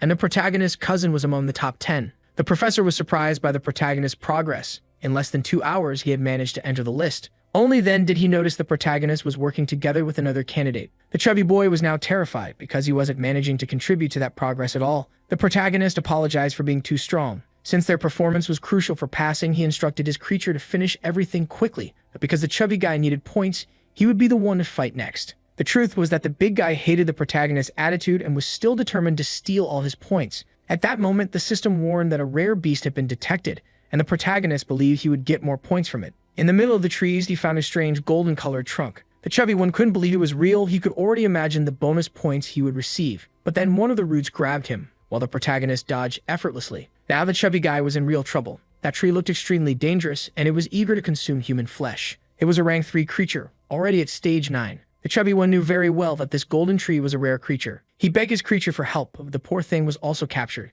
At that moment, he realized there wasn't much left he could do. He felt his spiritual energy being completely drained, and that could be deadly. So he begged the protagonist for help, but the protagonist reminded him that they had agreed the chubby guy would hunt the next creature. However, things weren't in his favor. He clearly needed help to defeat something this dangerous. After all that, he still turned his back on him because their agreement was being broken, saying the chubby guy was perfectly capable of handling it on his own. That left the poor guy completely desperate, begging for help. Now that things had reached this point, our protagonist decided to help, but he wanted something in return. The chubby guy promised to share more information about the others, even though he was secretly plotting to betray our protagonist because he didn't like being humiliated like that. While they were still in that dangerous situation, our boy was thinking calmly. Then the chubby guy blurted out that he had something to say about a sacred technique used by the long-haired guy, and now he needed help immediately. Our protagonist started wondering if that technique was similar to what he saw when he hunted the Beetle King. If so, that information was valuable, so he ordered Pebble to use a crushing blow against that tree. Pebble, a devoted lover of every possible variation of violence,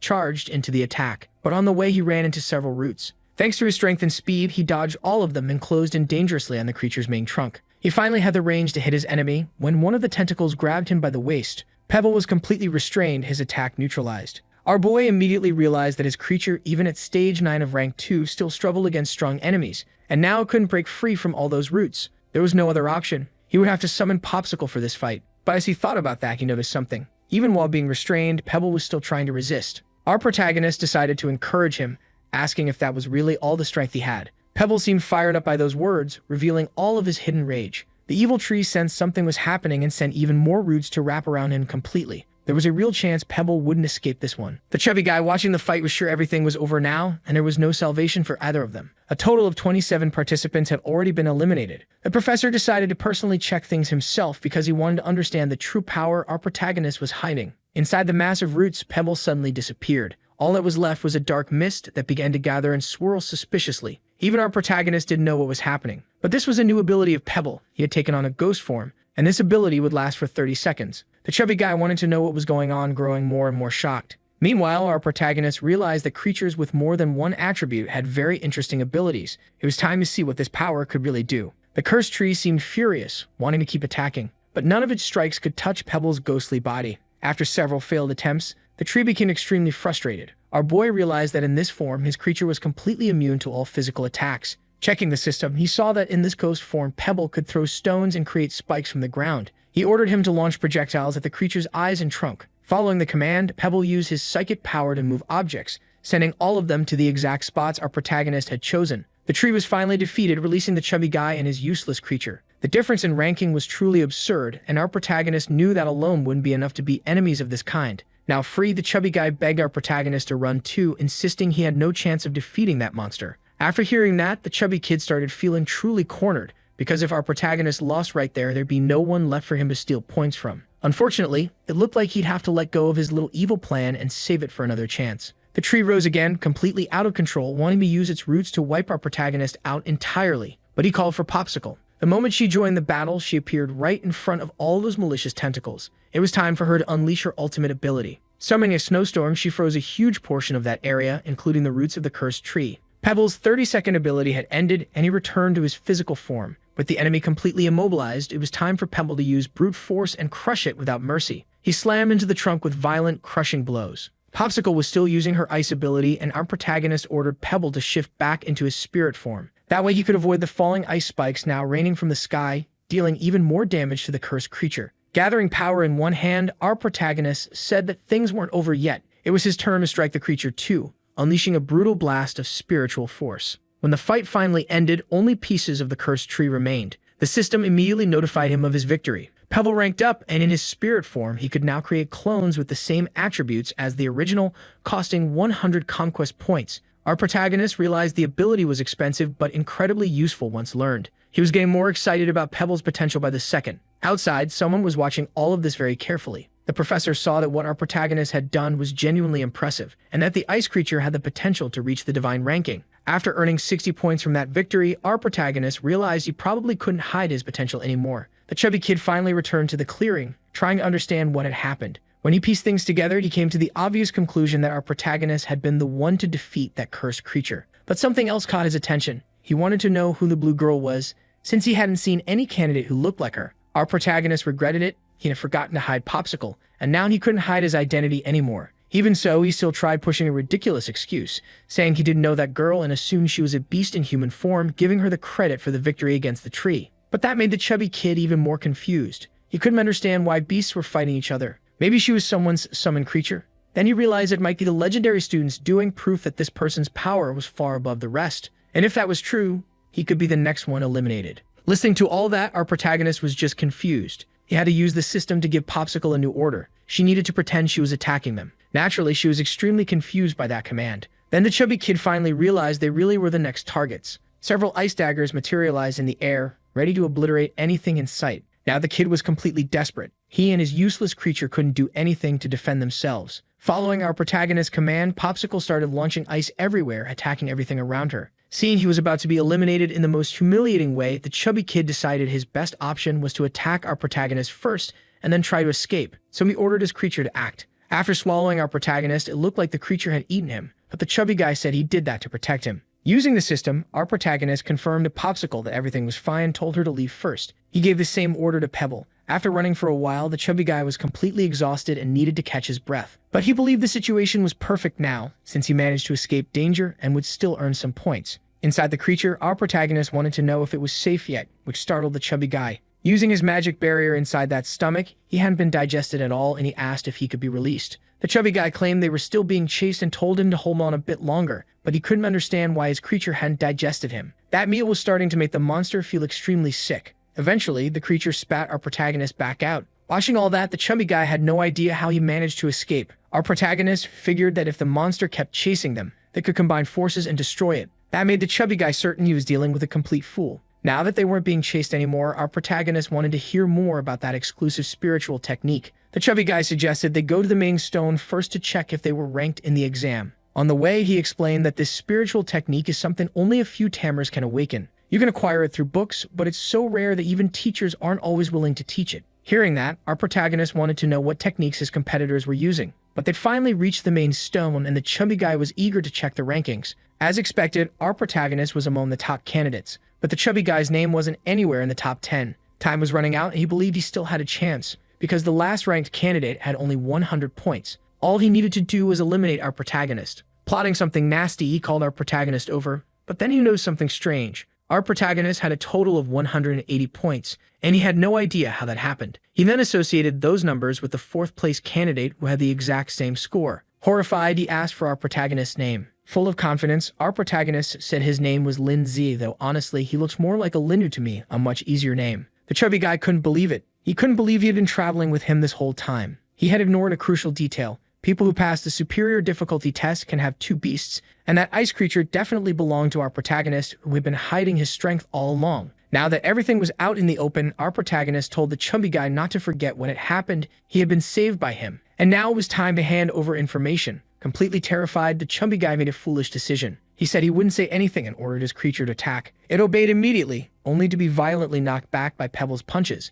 and Popsicle joined in too, freezing the enemy solid. Now the chubby guy had nothing left to defend himself with. His points weren't much, but our protagonist decided to take them anyway. After being scared out of his mind, the chubby guy finally agreed to cooperate and said he'd tell everything he knew. But our protagonist had already changed his mind. There was no point in learning the competitor's techniques. Everything would remain the same. Those words struck absolute terror into the chubby guy's heart. When he saw our protagonist saying that he was far stronger than the others and that nothing would change, he meant every word. Just as he finished speaking, our boy told Popsicle to use her ice attack, but something cut that moment short. The fat kid's body was suddenly pierced through by roots that burst out of nowhere. And honestly, I'm not even surprised. The one who did it was that long-haired jerk, better known as the creep with the big hair. He said he'd been waiting a long time for our protagonist to show up. Even after taking that hit, the fat kid warned him to be careful, because our boy has a creature with an ice attribute. Meanwhile, our protagonist is watching everything closely, already preparing to settle some overdue issues. The long-haired creep told the fat kid that he could finally go get some rest. In truth, he was thrilled about it, because all of the fat kid's points were about to be absorbed by his master,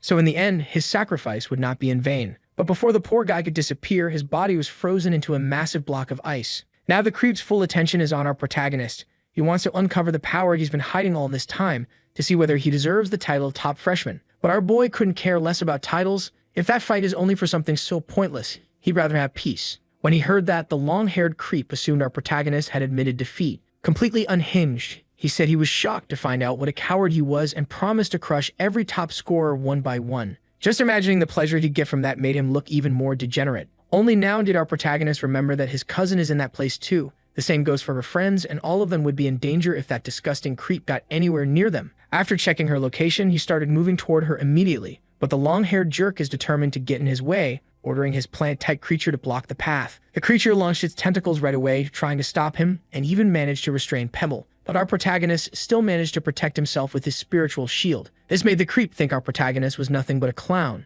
too easy to capture, and now perfect for draining dry. That assumption irritated our boy deeply. He didn't have a single second to waste on a clown like that, and so he called Popsicle to appear behind him. That's when the creep finally saw the terror closing in, but he was already frozen solid by Popsicle. The plant creature tried to avenge its master, but it was frozen just as easily. Popsicle didn't even need effort to deal with something like that. With both enemies immobilized, Pebble started unleashing hateful punches, shattering them into pieces. Our protagonist reminded everyone that he had warned them. He didn't have time to waste with trash like this. Worst of all, he even left the long-haired guy intact like a statue instead of shattering him. Slowly, the ice began to melt, and it seemed the tentacles were still alive. Another candidate who wandered into that area noticed the plant creature's surprisingly strong vitality. Since our protagonist had spared the creep's life, this poor opportunist thought he'd found his golden chance. He was ready to claim the creep's points, certain the guy wouldn't be able to do a thing about it. To break him in spectacular fashion, he summoned his dragon-type creature, a stage 9 beast at rank 2. He knew the plant creature could be revived, but its master probably wouldn't bother after it got smashed to pieces. But after he shattered the ice statue, the opportunist realized his score hadn't moved at all. While he tried to figure out what was going on, a strange shape began to form right there in front of him. A cursed root grabbed the back of the guy's neck before he even realized what was happening. The long-haired bastard had come back to life, and his victim couldn't understand what was going on. That was his secret spiritual technique, letting him synchronize with his own beast. Desperate, the guy begged his dragon to attack immediately, but the creature couldn't obey, because it had already been seized by that cursed plant. Its vitality was being drained at an alarming rate.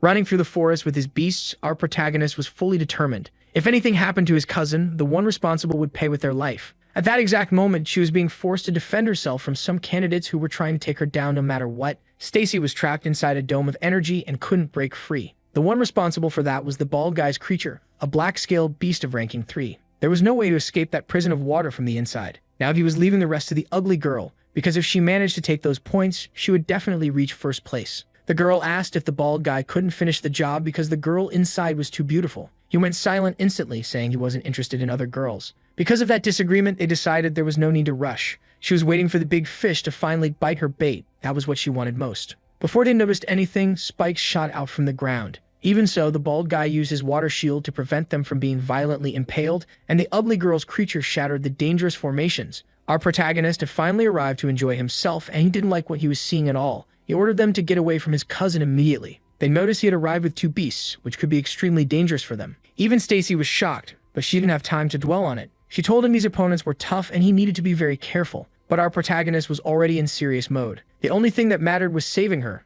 nothing else. The bald guy couldn't believe that this was the same talented student who passed the superior difficulty test. Meanwhile, the ugly girl was thrilled to finally meet him. She felt from the beginning that he wasn't like the others. The bald guy wanted to test his strength after exchanging a bit of violence, but the ugly girl told him to be cautious because their opponent's power was overwhelming. But he wanted to impress her, so he planned to defeat our protagonist and let his beloved absorb those points. Right after that, the bald guy launched himself into the attack, ordering his necromancer beast to restrict our protagonist's movements. Water began rising from the ground, and to prevent something worse, our protagonist had to use his spiritual power to cancel that technique. That shocked the bald guy. He finally realized his opponent was truly strong. Still distracted by that thought, he failed to notice Pebble approaching, ready to crush him with those fists. At the last second, the bald guy used a water technique to push the creature away and managed to trap it using the same technique he'd used on Stacy. One of the beasts was now out of the fight, but our protagonist didn't even flinch. He ordered Pebble to shift into his ghost form. As soon as he did, he escaped the aquatic prison. He immediately went back to attacking with his spikes. The strike nearly hit the necromancer, but it was also a creature capable of changing forms. Shifting into its ghost form, it dodged perfectly. The bald guy was thrilled, convinced his creature couldn't be defeated. He completely ignored the ugly girl's warning because danger was already coming from behind. Spikes shot up from the ground again, almost taking his life. Pebble was the one who did it, proving he's a very cunning creature. But the one behind the bald guy was only one of Pebble's clones. After getting hurt like that, our boy warned his opponent that he isn't intangible like ghosts, so he should be careful. That made the bald guy furious. Now he's ready to use the death sentence seal, which seems to be a brutal technique. His creature is gathering a dark and intense power that isolates Pebble completely in his spirit form. To prevent anything worse from happening, our boy ordered Pebble to return to his physical form, already thinking he might have to rely on Popsicle's power. The bald guy is exhausted and out of breath, yet he still has the nerve to belittle our boy's abilities. He wasn't expecting that our protagonist had run out of patience, promising to show his true strength now. While the ugly girl stood shocked, a massive energy spread through the entire area. It finally hit them.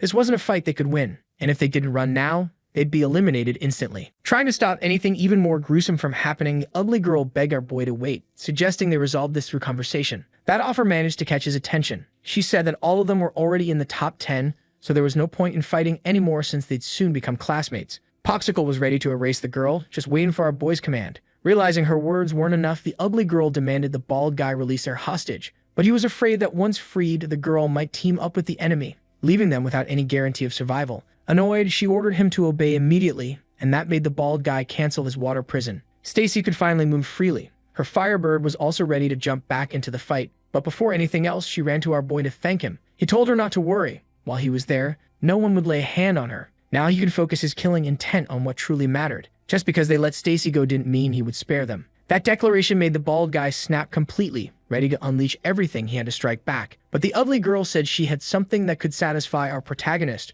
revealing that she could use her sensitivity to help him unlock his own spiritual ability. Much calmer now, our boy acknowledged that it was a very appealing offer. The bald guy hated that idea, unwilling to see our protagonist receiving help. But after examining the expression on the ugly girl's face, he started falling into deep conspiracy thoughts, imagining he had already lost the love of his life. In the middle of all this chaos, another player appeared. Our boy hadn't imagined he was still alive, and the long-haired freak, who was truly a complete weirdo, was delighted that everyone was gathered together because now he could get rid of all of them at once. With another lunatic joining the mix, the bald guy grew even more furious, calling this entire situation disgraceful. The ugly girl stepped closer to our protagonist, suggesting they team up to take first place. But for our boy, this situation was getting messy. Time was also almost up. The professor, watching everything, wished he could keep some of these students. If they fought now, he would lose many valuable talents. Looking back, he said it was time for a mysterious person to step in, and she had 10 minutes to calm those students down. Meanwhile, the bald guy was trying to convince the ugly girl that he could beat those opponents, but she had already made her choice.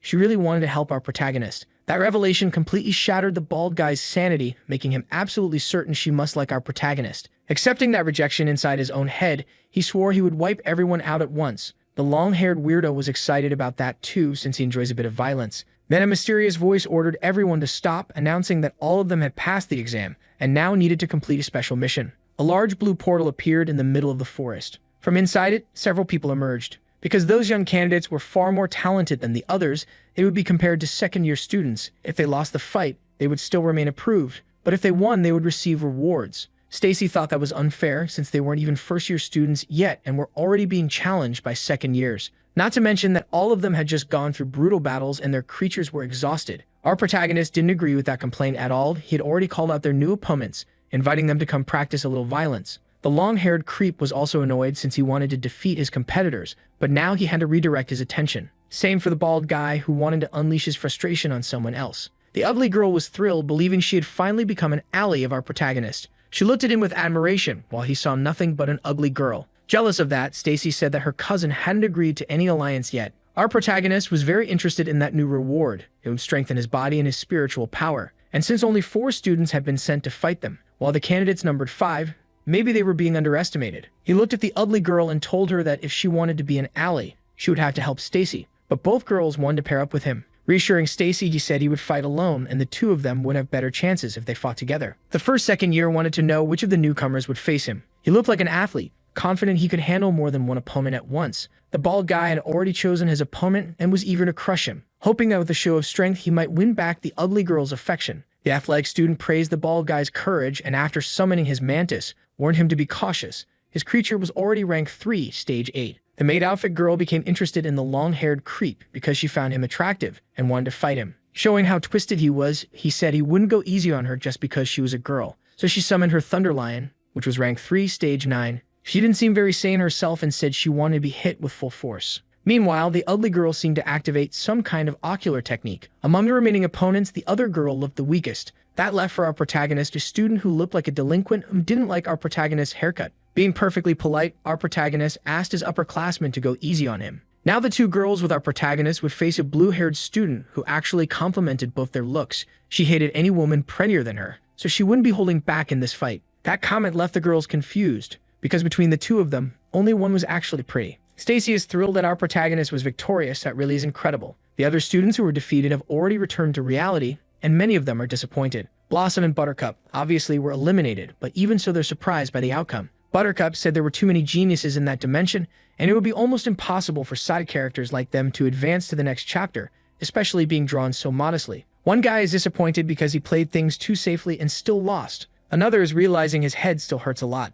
The examiner is impressed. Some people really managed to go far this time. He's interrupted by someone who places a hand on his shoulder. It's the bespectacled professor who asks to be put in charge of the next test for those students. The examiner is surprised by his appearance, but he knows this professor uses extreme evaluation methods. That's exactly why the bespectacled professor wants to select a few more people from among those who failed. If he wants to do that, the examiner won't oppose anything, giving him permission to pick whoever he wants from the pile of rejects. With all the students watching, the bespectacled professor announces that he has 10 more spots. Anyone who passes his test can still be accepted. This instantly revitalizes everyone's spirits. Even Blossom and Buttercup see it as a chance delivered by fate, and this time they're ready to give it everything they have. Other side characters are also fired up. They don't want to lose an opportunity that just fell from the sky. Back in the dimension where our protagonist is, the violence continues. The bald candidate is already regretting everything because the difference in power between him and his opponent is enormous. The athletic student starts celebrating, calling the bald candidate a loser. In another battle, countless blows are exchanged.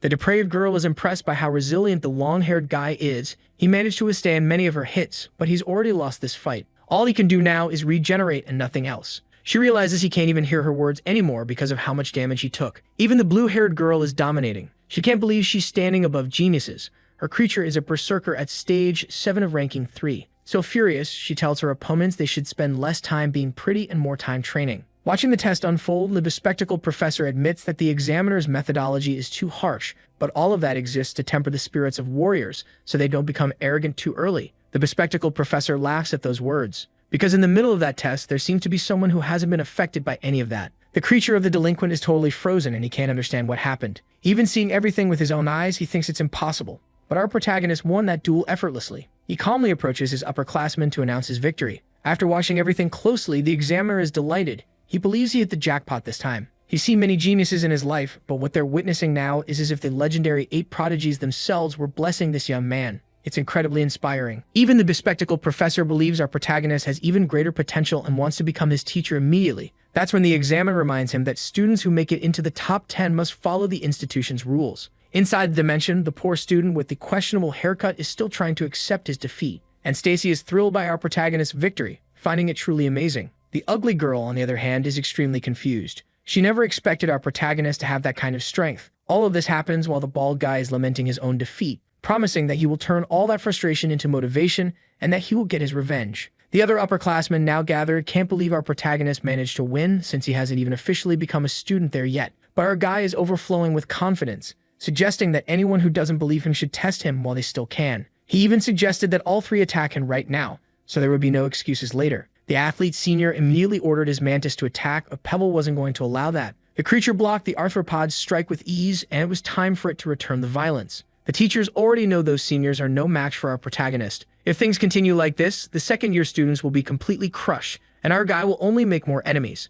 Thinking of everyone's well-being, the evaluator announced the end of the assessment, praising everyone's performance but declaring our protagonist the winner of that session. That forced the athlete senior to abort his attack, but he promised they would settle things soon as our guy joined the academy. But our protagonist said there was no reason for all that, saying his senior was the best among them. After such a confident display, those words only hurt the senior's pride even more, and now he's determined to restore his honor. Finally, the seniors were taken back outside. Our protagonist received the reward for the last assessment, having his constitution strengthened along with his spiritual power. On top of that, he officially became a student of the academy, and the system rewarded him with 500 conquest points. Pebble's growth rate also increased to 33%. Popsicle's only went up to 12%, since she was already at a higher level. Now all the extras want to know who our protagonist is and why he's so talented. Every time our guy wakes up from meditation, he's surrounded by random extras, and it's already getting a bit embarrassing. The ugly girl immediately approached him because she had something to say about Pebble. She believes he might have another unexplored form, but if he wants to learn his exclusive spiritual technique, he'll need to look for her after the exam. Our protagonist isn't very interested in looking for that woman, but he'll certainly do it because of what he stands to gain. The evaluator asked everyone to be quiet, informing them that the top 10 students were officially admitted. Then it was time to announce the higher-ranked ones. The first to be called was the long-haired guy. All the extras started applauding, but they were confused, since they knew someone far better than him was standing there. Even the long-haired guy agrees with that. He knows our protagonist did far better, and now he feels humiliated for receiving recognition that doesn't belong to him. Congrats to him. He might be a weirdo, but at least he has self-awareness. The glasses teacher also disagreed and asked the evaluator if this was fair. In response, he heard that they cannot put all their hopes on a single person. Besides, first place would be based on the score from the first phase. After that, the glasses teacher told the remaining students to follow him, while those in the top 10 could wait for the entrance ceremony, which would take place in the next 10 days. Stacy went to speak with her friends to encourage them, believing they managed to secure a spot in the academy. The one who approached the protagonist was that chubby guy. He had gathered a lot of information, but it still wasn't enough. The person he'd been looking for was right beside him the whole time, and after watching the boys' last fight, he now had a proposal to make.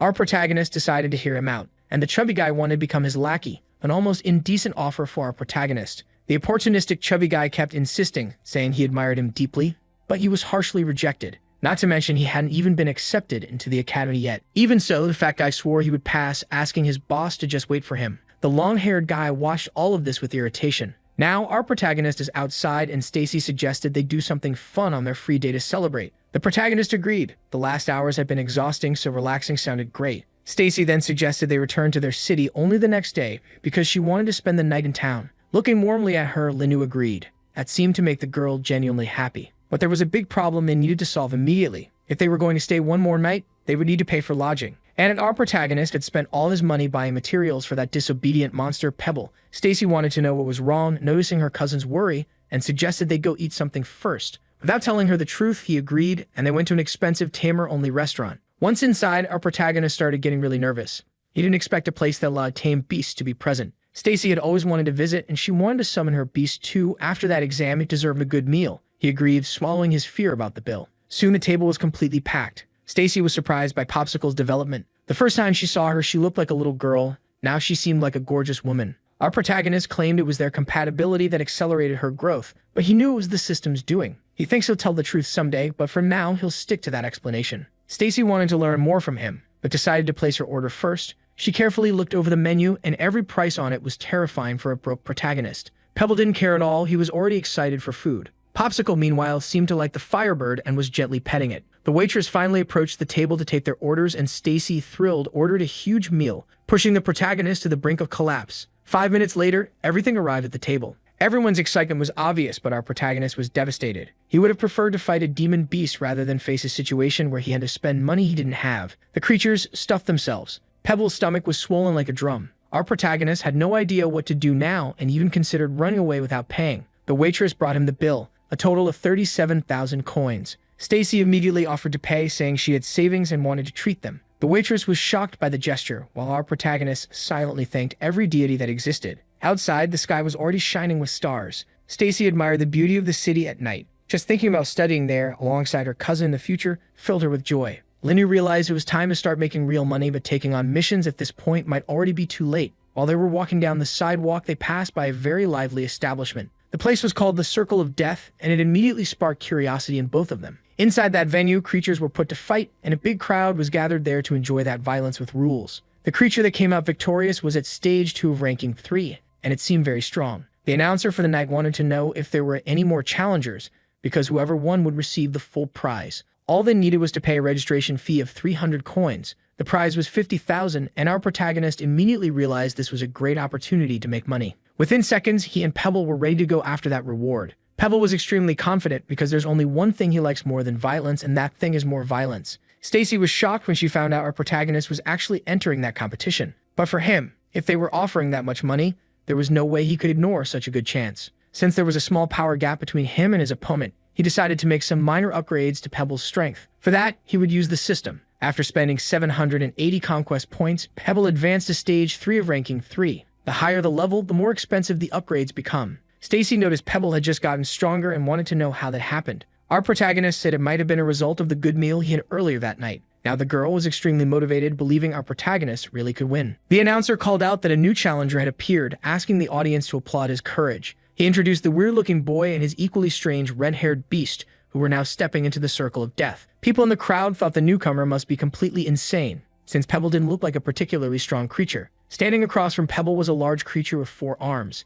The owner of that creature approached our protagonist, saying he should take responsibility for his beast because there was a chance it could lose its life in this fight. Filled with confidence, Linu told his opponent not to hold back. After hearing that, the guy was convinced he had been paired with a completely arrogant challenger. Once introductions were done, our protagonist signed a contract taking responsibility for everything. When all the formalities were settled, the announcer declared that his part was over and the match would begin. The guy ordered his 4-armed beast to attack immediately. It tried to grab Pebble, but its agility was too low. That made Linny realize the speed advantage belonged to them. Right after, Pebble tried to hit his enemy with a powerful kick, but one of the creature's 4 arms managed to catch him. Frustrated, Pebble tried to attack again, but his strike was blocked. Now he had been completely restrained. Unable to move, he was heavily punished by the creature. The blow was strong enough to crack his armor. Our protagonist was surprised by that sheer brute force. The guy said his monster might not have many abilities, but when it came to raw strength, it was stronger than creatures above its level. These rules really favored the opponent. Now our protagonist understood why they were so confident. The 4-armed mutant was about to land a devastating blow.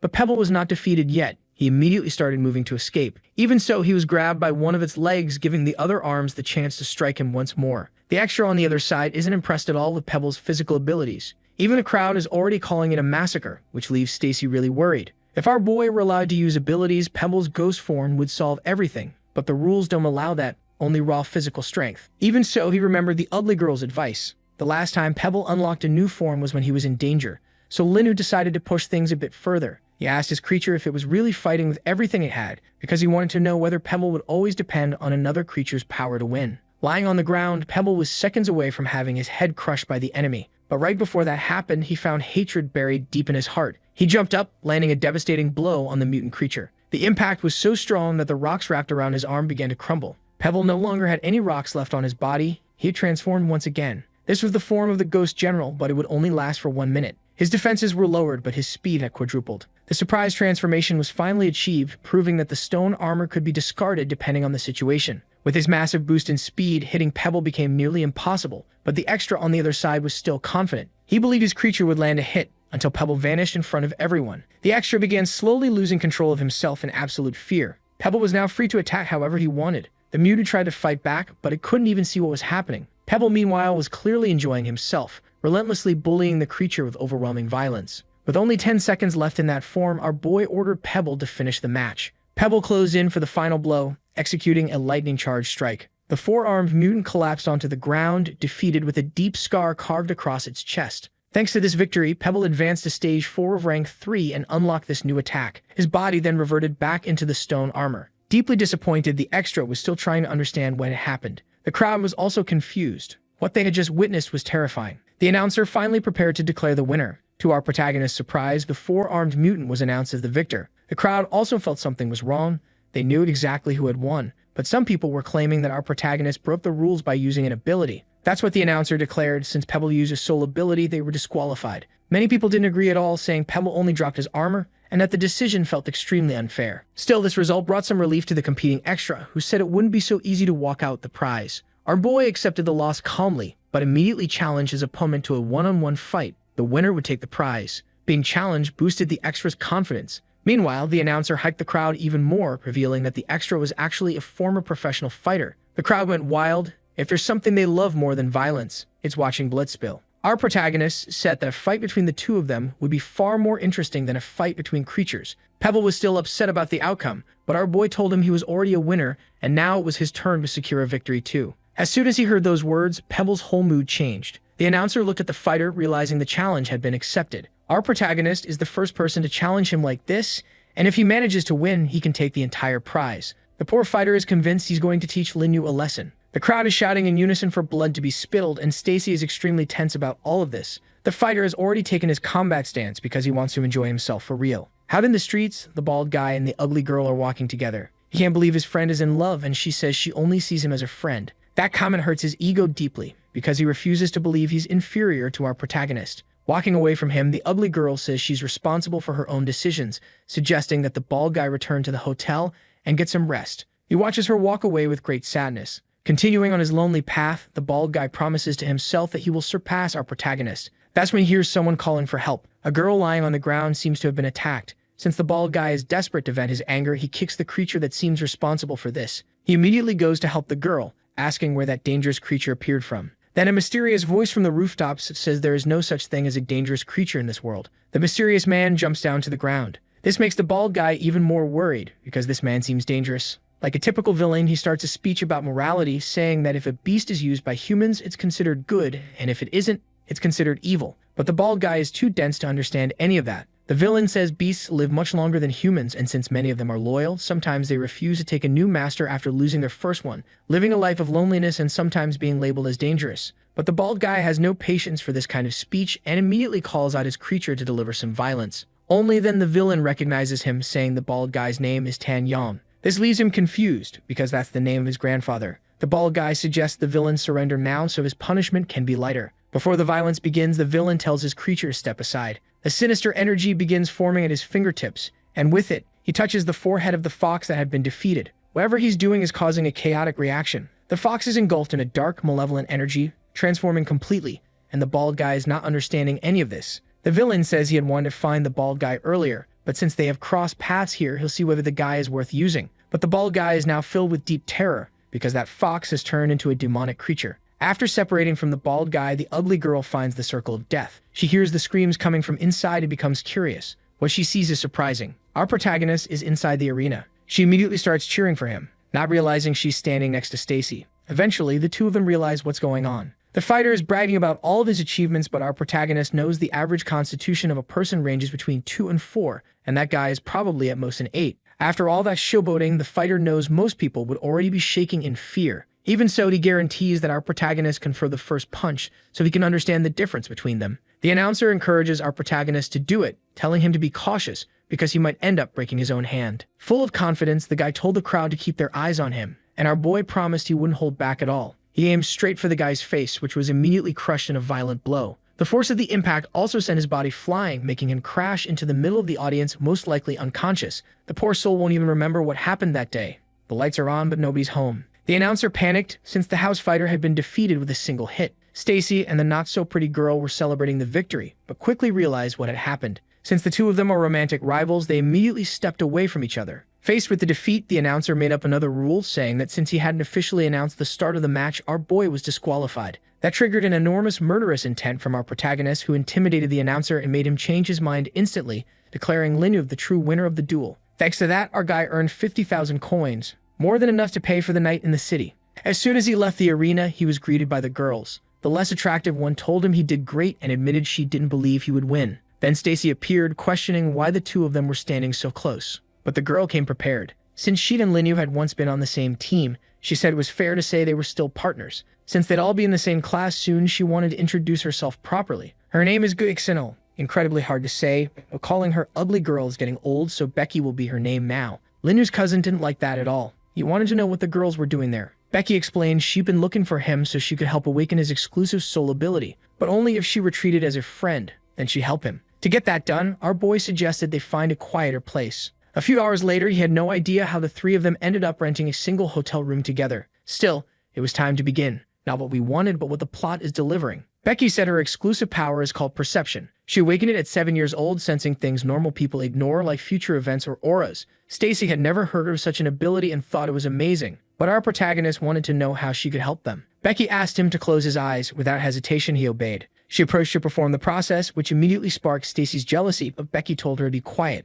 It was the only way she could sense his power. She needed full concentration to guide him. With his eyes closed, Becky noticed her own heart speeding up, forcing her to focus harder. With her technique, she managed to see something hidden, the silhouette of a creature. It seemed to be a contracted beast, but not like any of the ones our protagonist had. It looked more like a fusion of the two. That description made him extremely curious. But Becky's constitution wasn't strong enough yet, so her vision was vague. Then she performed the same process with Stacy, who didn't want to press her forehead against another girl, but Becky insisted it was necessary to explore her hidden potential. Finally, she began concentrating intensely on that mysterious space. What she saw with her inner sight was a massive creature, and several others bowing before it. The larger creature felt that it was being watched. That filled Becky with deep fear, and she pulled back in a panic, making Stacy immediately ask what she had seen. Becky said it was nothing, just a mass of shadows, and that Stacy's potential might simply not have awakened yet. However, even without knowing what those shadows really are, she has a terrible feeling about it, so she chose not to tell the truth. It was getting later and later. Sitting on the bed, Becky said it was already very dark outside,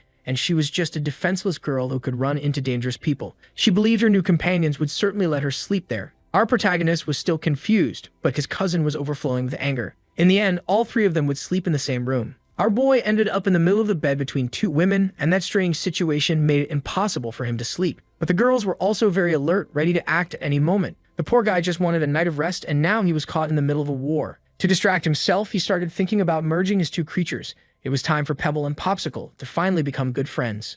At last, 10 days passed, and the admission ceremony would take place that day. The classroom placements were revealed to the students. Our protagonist was anxious to find his name. Looking at the board, he saw his name in the first class. That was extremely satisfying for him, because it meant he would be in the same class as his cousin. Another person also placed in their class was Becky. That news instantly wiped away all of Stacy's joy. The bald guy also showed up that morning, covered in injuries as if he'd been in a car accident. Worried, Becky asked what had happened to him. It seemed he'd gotten into a fight. He said he had run into some troublesome people. He was placed in the second class. Now separated from the girl he loves, he believes fate is tormenting him. Another furious person was the long-haired guy who wasn't placed in the same class as his rival. He felt an overwhelming urge to end it right there. Stacy also noticed that her friends had been accepted into the academy. Buttercup said the two of them were in class 4, and only the first 2 classes were for elite students, receiving even more privileges. Blossom, full of malicious intentions, was eager to thank Stacy for training them earlier. Now all of the students were standing before the evaluator. He would be the professor responsible for their class and would guide them on the path of cultivation for the next 3 years.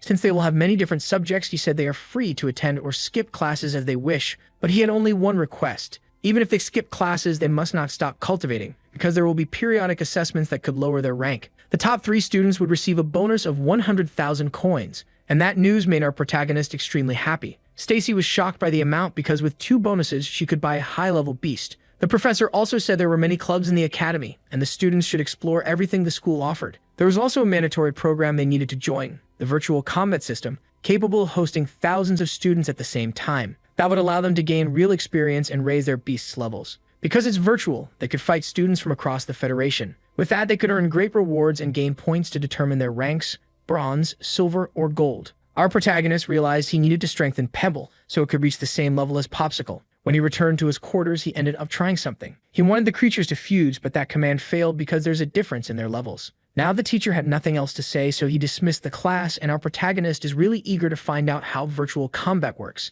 Several upperclassmen would love to have him in their clubs, and right now he's receiving a bunch of invitations, but he chose to reject all of them because he doesn't know what to decide yet. That's when he noticed a very tall person approaching. Linyu asked who that person was, and a girl said that group belongs to one of the biggest clubs in the academy. All their members are elites, and their representative is a second-year student ranked among the top 3. Those people are heading straight toward our protagonist, and among them is that athlete senior who wants to fight our guy. Their leader's name is Luan, and he came to confirm our protagonist's identity. Behind him, the athlete senior confirmed it. Becky thinks our guy is in trouble now and that this might get complicated. Even so, our protagonist doesn't get intimidated and wants to know why they came. Luan said he's giving him a chance. If he joins the club, they'll forget all the issues from before, making it clear that this invitation isn't something offered to just anyone. Our guy refused immediately. Joining a club now will only bring problems and won't speed up his growth. Luan didn't like being rejected because that invitation is a big opportunity. The athlete senior said our guy is ungrateful, and if he doesn't join now, he'll become their enemy. But our protagonist doesn't have time for that and simply walked away,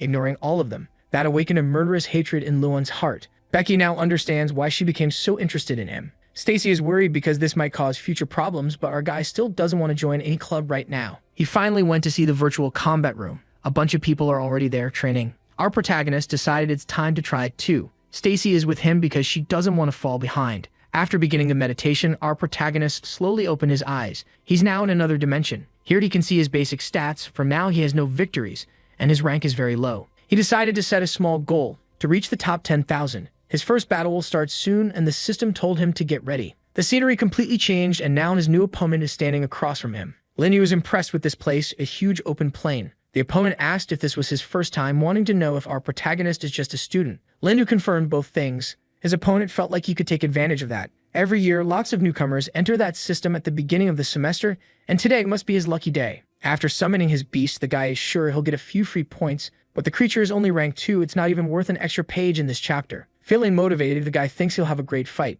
After seeing that creature, Linyu understood why this guy was matched with a complete beginner. But since he needs to fight, he called Pebble to practice some violence, and even Pebble, a fan of brutality, was disappointed by his opponent. Even so, the guy still thinks he'll show the difference in power. But Pebble only needed one kick. The pig was already out cold, leaving his owner completely hysterical. The defeat came way too fast. After that victory, our boy kept fighting, slowly climbing up in the rankings. The creatures he faced so far were challenging of all, and Pebble kept proving just how versatile he is in combat. After 2 days of practice, he managed to strengthen his beasts, and for reaching the top 100,000, the system rewarded him with 1,000 conquest points. In just 2 days, Pebble advanced 3 stages, but the poor creature is completely exhausted. What our protagonist achieved is already gaining attention, since he's ranked surprisingly high for someone who's only been practicing a few days. Stacy, who's also tired, wants to know when he even woke up. The long-haired guy is nearby too. Our boy knows that one has potential as well, and the long-haired guy is shocked they've been grinding all this time. Our protagonist asks if he's giving up already, but instead he has to listen to the long-haired idiot brag about reaching the top 150,000 in just 3 days. He thinks he finally surpassed our boy, but Stacy is already aware of the truth. She tells him that Linyu is in the top 100,000. That news completely crushes the long-haired guy's ego. Now outside, Stacy has questions. She can't get past rank 180,000 and is thinking about buying another creature, and she wants his recommendation. But our protagonist is surprised he didn't know she managed to get a second contract. Annoyed, Stacy says she was the only one in her class who did the exam in the advanced difficulty. Our boy says he remembers that perfectly well. He was only pretending to forget to tease her. Anyway, he wants to know if she already has a creature in mind, but she's still thinking about something that could help her Firebird. Linyu tells her not to worry, since he has a lot of experience choosing beasts. He promises to help her, thinking to himself that he'll pick something with a hidden evolution path. Now Stacy is really happy and wants to buy the creature this weekend. While the two of them talk, Becky watches from afar. After our protagonist says goodbye and ends up alone, she seizes the chance to approach. She says that those two are really close, studying, eating, training together, and that's why she has a question. She wants to know what kind of relationship they have. That makes our protagonist uncomfortable,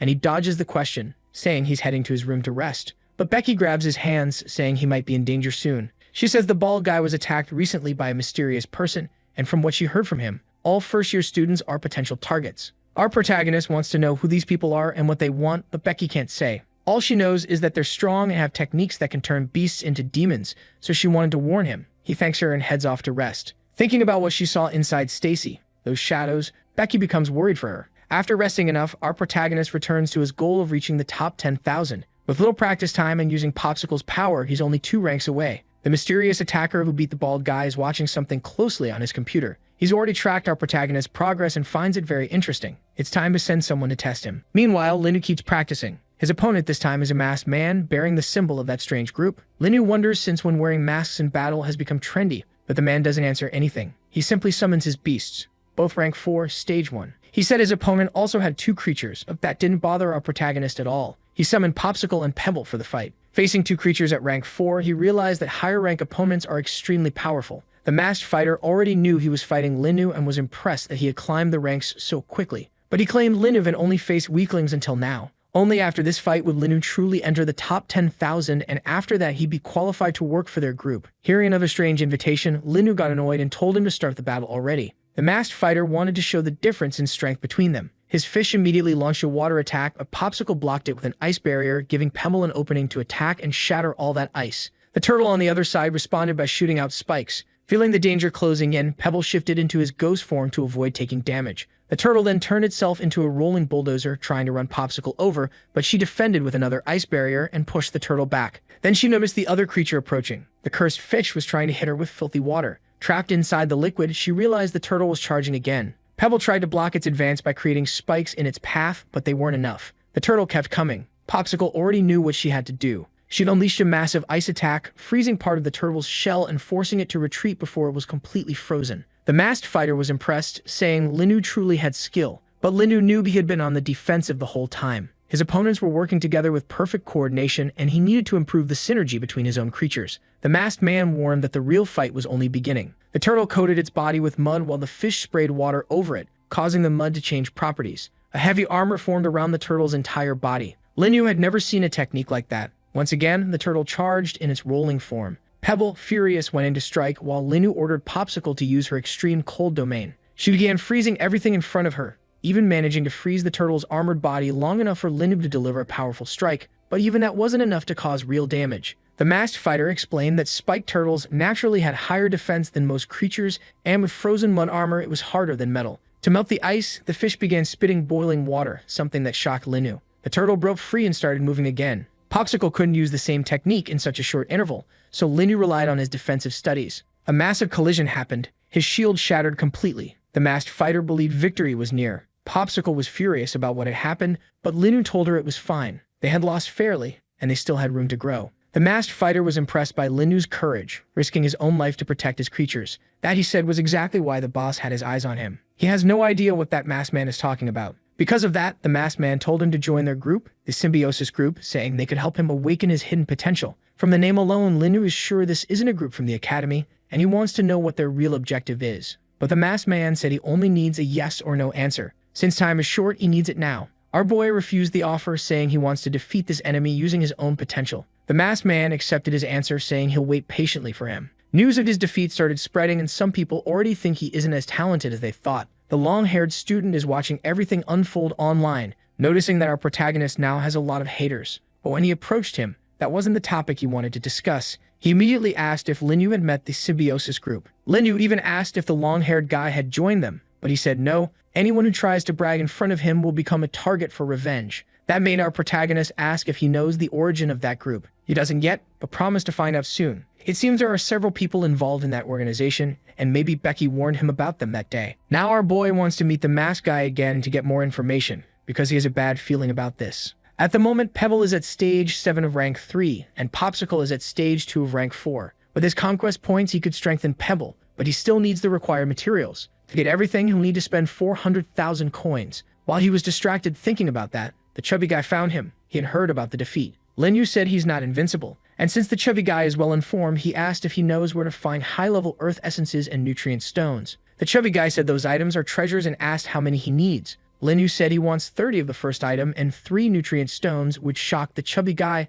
That's a lot, but he knows a place where Linu can get those materials and decided to take him there. That answer pleased our protagonist. They headed toward the mountain region. Before the ancient war, several dimensional rifts appeared around the world, and that rift leads to another dimension where the beasts originally came from. Decades ago, the association managed to explore these rifts, securing a constant flow of valuable resources, but there are still unexplored areas. Some people tried to go deeper, but never returned, so those places were sealed. Our boy asked if he'll really get what he wants by going in there. The chubby guy said talented people have come back before, and he worked very hard to get that information. The secret realm has plenty of high-level resources, including the ones Linyu needs. Now that he has that information, he's ready to enter the dimension with the chubby guy. The two walk up to the dimensional rift. But before going in, the chubby guy has an announcement to make. He tells Linyu to think carefully about what he's doing. If there's danger on the other side, he might not come back. But for our protagonist, this is a risk worth taking to get what he needs. And if the chubby guy is scared, he can turn back early. Mustering what little courage he has, the chubby guy decides to go in as well, believing he can gather valuable information about this place. And with Linyu at his side, he thinks he'll return safely, and maybe even get rich. Finally, the two of them decide to step into the dimensional rift, being pulled into a dark cave. Inside that place, there are several types of minerals. The chubby guy immediately summons his creature. It starts collecting some stones, which are essential for strengthening low-level Earth-type beasts, and they're usually expensive outside. That's why he wants his creature to keep collecting them. But our protagonist feels that something is wrong. They soon spot a lizard hiding on the wall. It isn't threatening, since it's only ranking 2. Our boy is surprised to realize that rare materials grow on the bodies of certain beasts. He even thinks the chubby guy can handle that lizard, and he's ready to fight now. After swallowing the creature, the chubby guy expects it to be digested soon. But to his shock, the lizard gets spat back out. His beast says that material is too hard and can't be eaten. That surprises our protagonist, who realizes the chubby guy can understand his beast's language. The lizard, on the other hand, is furious.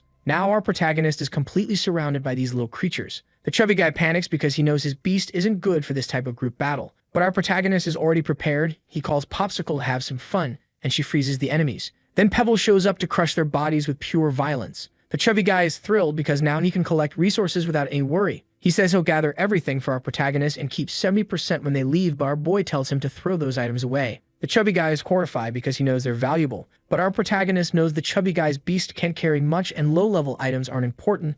They'll find far better things soon. Thinking about it that way, the chubby guy agrees and they move deeper into the cave. Along the walls, several creatures can be seen, but our protagonist still hasn't found what he's looking for, so they keep going. Eventually, they reach a very suspicious area. The chubby guy gets nervous and asks what those things are. Before he can react, a stone serpent bites his beast. Our protagonist is almost attacked as well, but manages to dodge. The serpent then gets smashed by Pebble's blows. These stone serpents are ranking 3 and can be a problem, since they hide in the terrain. Our protagonist focuses on understanding their attack pattern so he can defeat them the moment they appear. The chubby guy is still stressing over his beast, which has been grabbed by one of the serpents. He decides he won't give up on it, but doesn't realize something is behind him. He gets captured by another stone serpent. He has no other choice. He's begging to be saved. Our protagonist notices this isn't the first time and probably won't be the last. Thanks to his protective shield, he avoids the serpent's attack, giving Pebble the chance to grab one of them. That gives Popsicle a fixed target. Her ice spikes strike the creature at the same time Pebble dodges. The chubby guy wants to know why Pebble didn't use his ghost form. If he did, he wouldn't need to dodge. The serpent tries to escape by burrowing into the ground,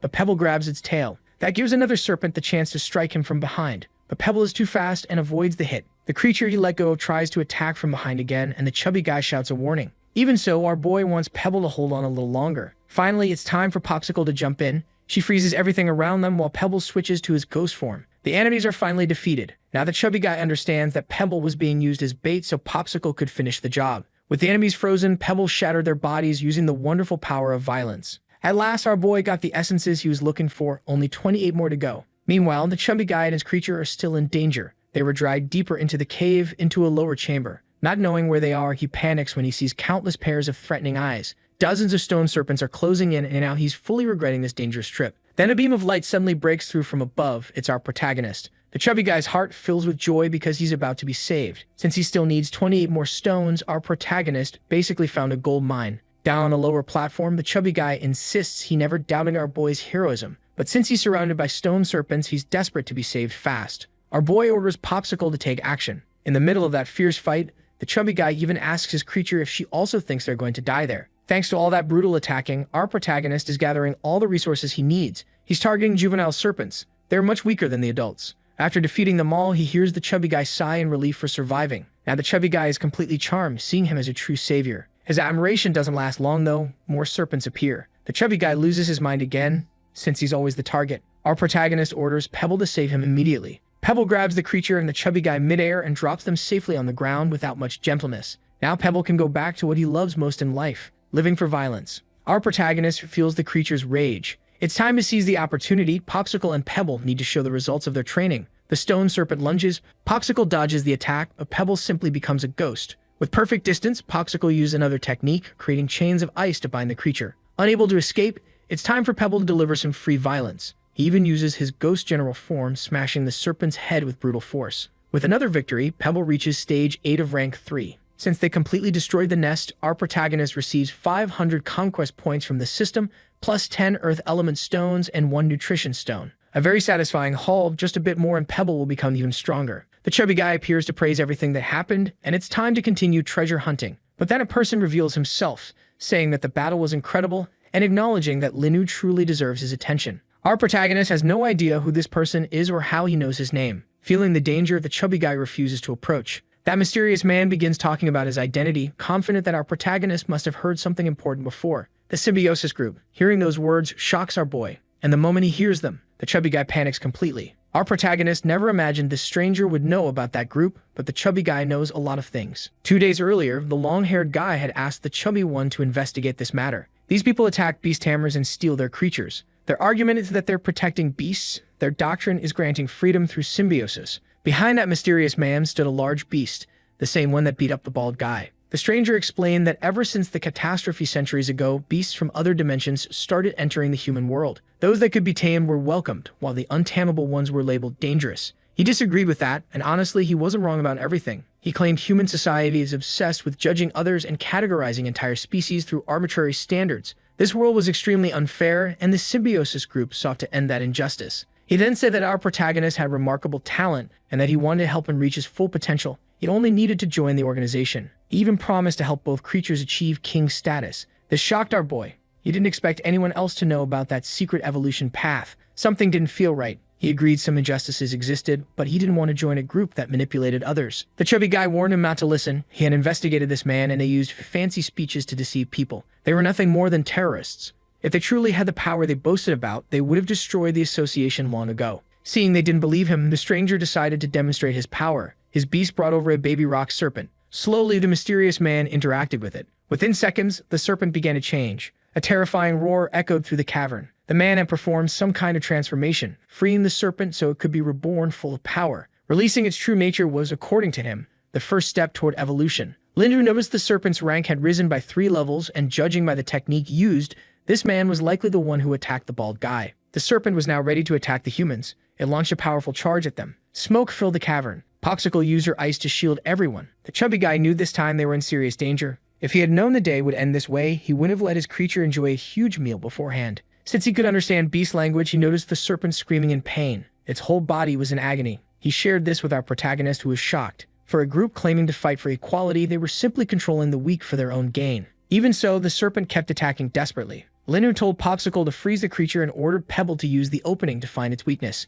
In seconds, Popsicle managed to freeze the serpent, even though it was higher ranked. This battle had no elemental advantage our boy could really lose. But any technique that boosted power, this much had to come with a downside. Now our boy was going to use his conquest points to strengthen Pebble as much as possible. In his ghost general form, Pebble charged in, but suddenly several stones in the cave began to rise from the ground. He knows Pebble's defense is reduced, so he gave Popsicle a direct order. She needs to cooperate in this attack so Pebble can handle his part in the battle. The stone serpent's strike was blocked by Popsicle's ice. With that, both of Linu's creatures were finally working together. Their coordination increased so much that it unlocked a joint attack. That system notification left our protagonist stunned. Ice core impact, the stone infused with cold energy that shoots toward the enemy at high speed. The charge time determines both energy consumption and resulting impact. He's amazed by the ability, but it requires both creatures to be at the same level and perfectly synced in movement to execute it. Right now, Pebble is fighting the serpent head-on. Thanks to Popsicle's freezing, he managed to hit a weak point, causing the creature intense agony. The serpent recovered quickly and struck Pebble, but Popsicle protected him with an ice shield. Linu can tell the fight is getting dangerous. With that attack frequency, Popsicle won't keep up much longer. The mysterious man watches calmly,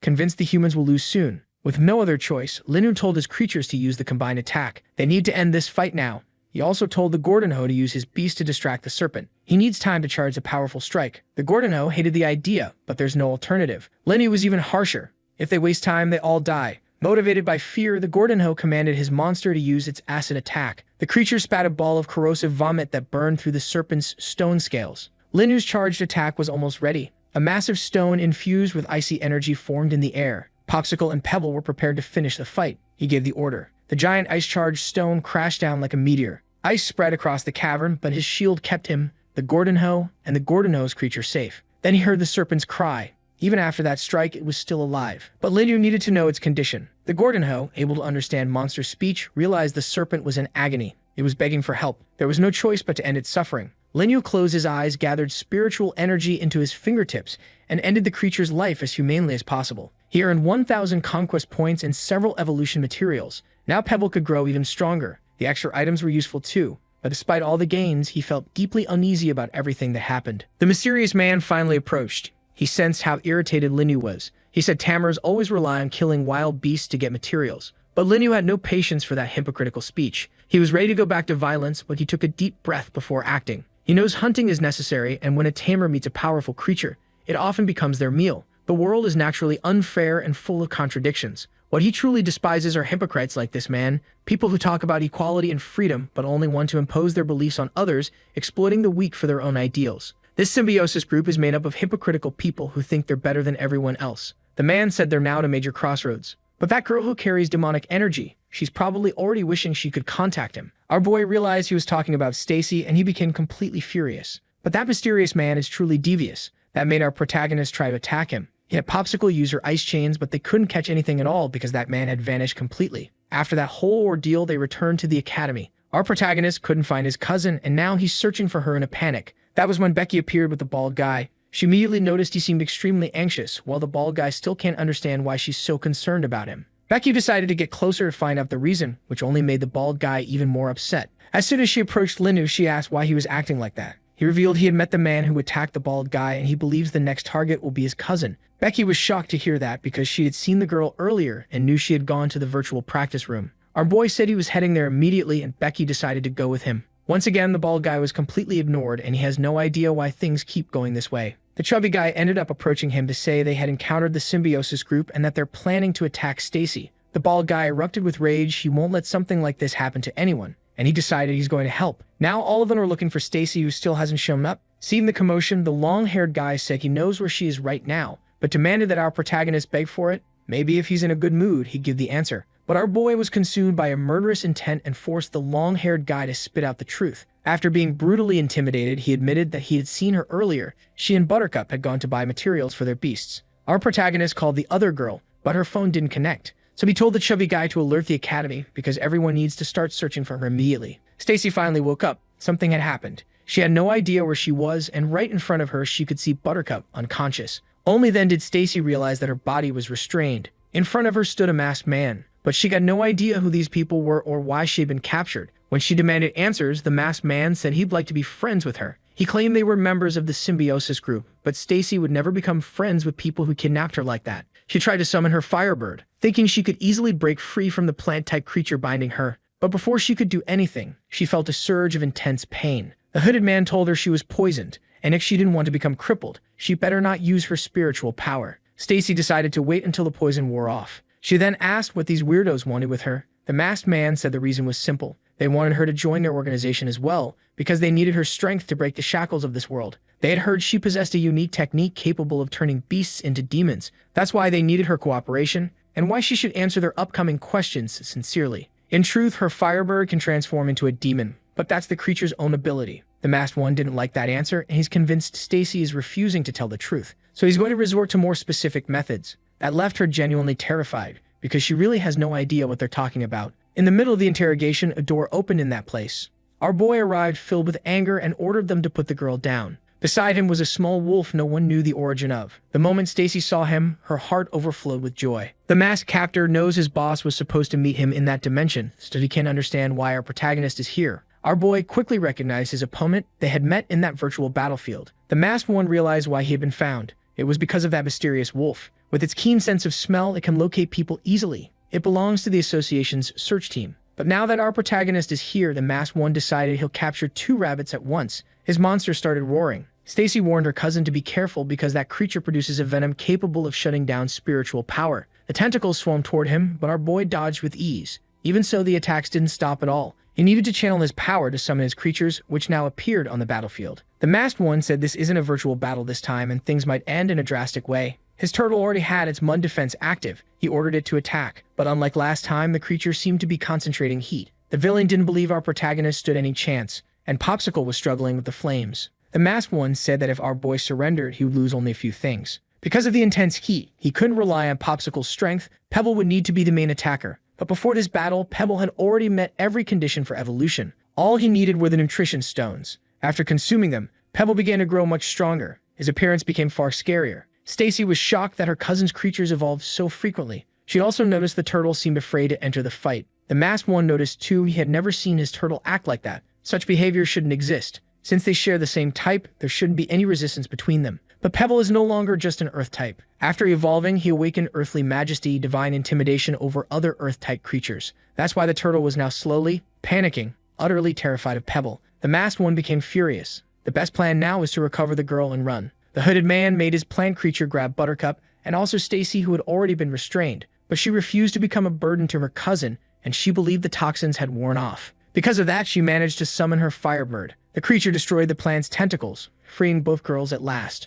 Now that they were safe, Stacy asked our protagonist not to hold back on cruelty against those villains. Their plan had collapsed, and the masked one wanted to escape immediately. To make things easier, he ordered his plant creature to release a poisonous mist, but our boy was already in his homicidal mode. He wasn't going to let that escape happen so easily. Even so, the masked one had already made it outside with the hooded man, both of them desperate. It was such a disastrous outcome that they were already trying to blame someone else. As soon as the masked one understood that our protagonist's creature had evolved, he knew there was no chance of victory. While they tried to run, Pebble caught up to them. Those men were now overwhelmed by intense fear. Pebble is not the kind of creature that enjoys playtime.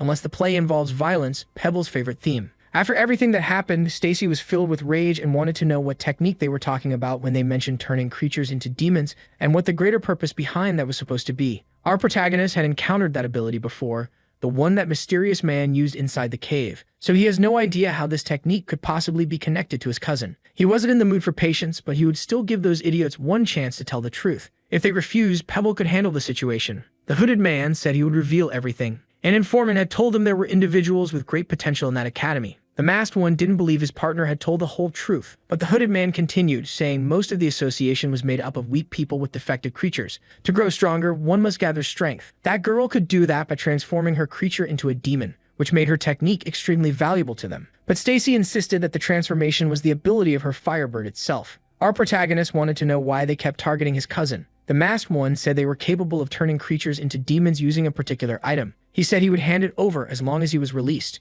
Since he started complaining too much, he received a little affection to the head. It was just a reminder from our protagonist that he wasn't there to negotiate anything. Right after that, he ordered Popsicle to search them, making the hooded man shiver from the cold. Finally, the creature found a suspicious fragment. The system confirmed it had a mysterious energy. Stacy was just as curious. She had never seen anything like that in any encyclopedia. Now our protagonist knew exactly what they were using for this kind of atrocity. That crystal had appeared during the Great Cataclysm, which opened portals all over Earth. Several mysterious items emerged from it, many with unknown potential. According to the system, that crystal was primarily used for evolution, though its secondary use could involve turning creatures into demons. Lynn, who noticed the Firebird, seemed extremely interested in the crystal. It might be related to its evolution path, so he handed the item to his cousin, believing she would know how to use it. They were about to discuss the Firebird's ability when someone interrupted the meeting. The second-rate characters had finally arrived. Our protagonist explained everything was already resolved and that the suspects had been properly captured. Even Buttercup was safe. She was only unconscious because of the poison.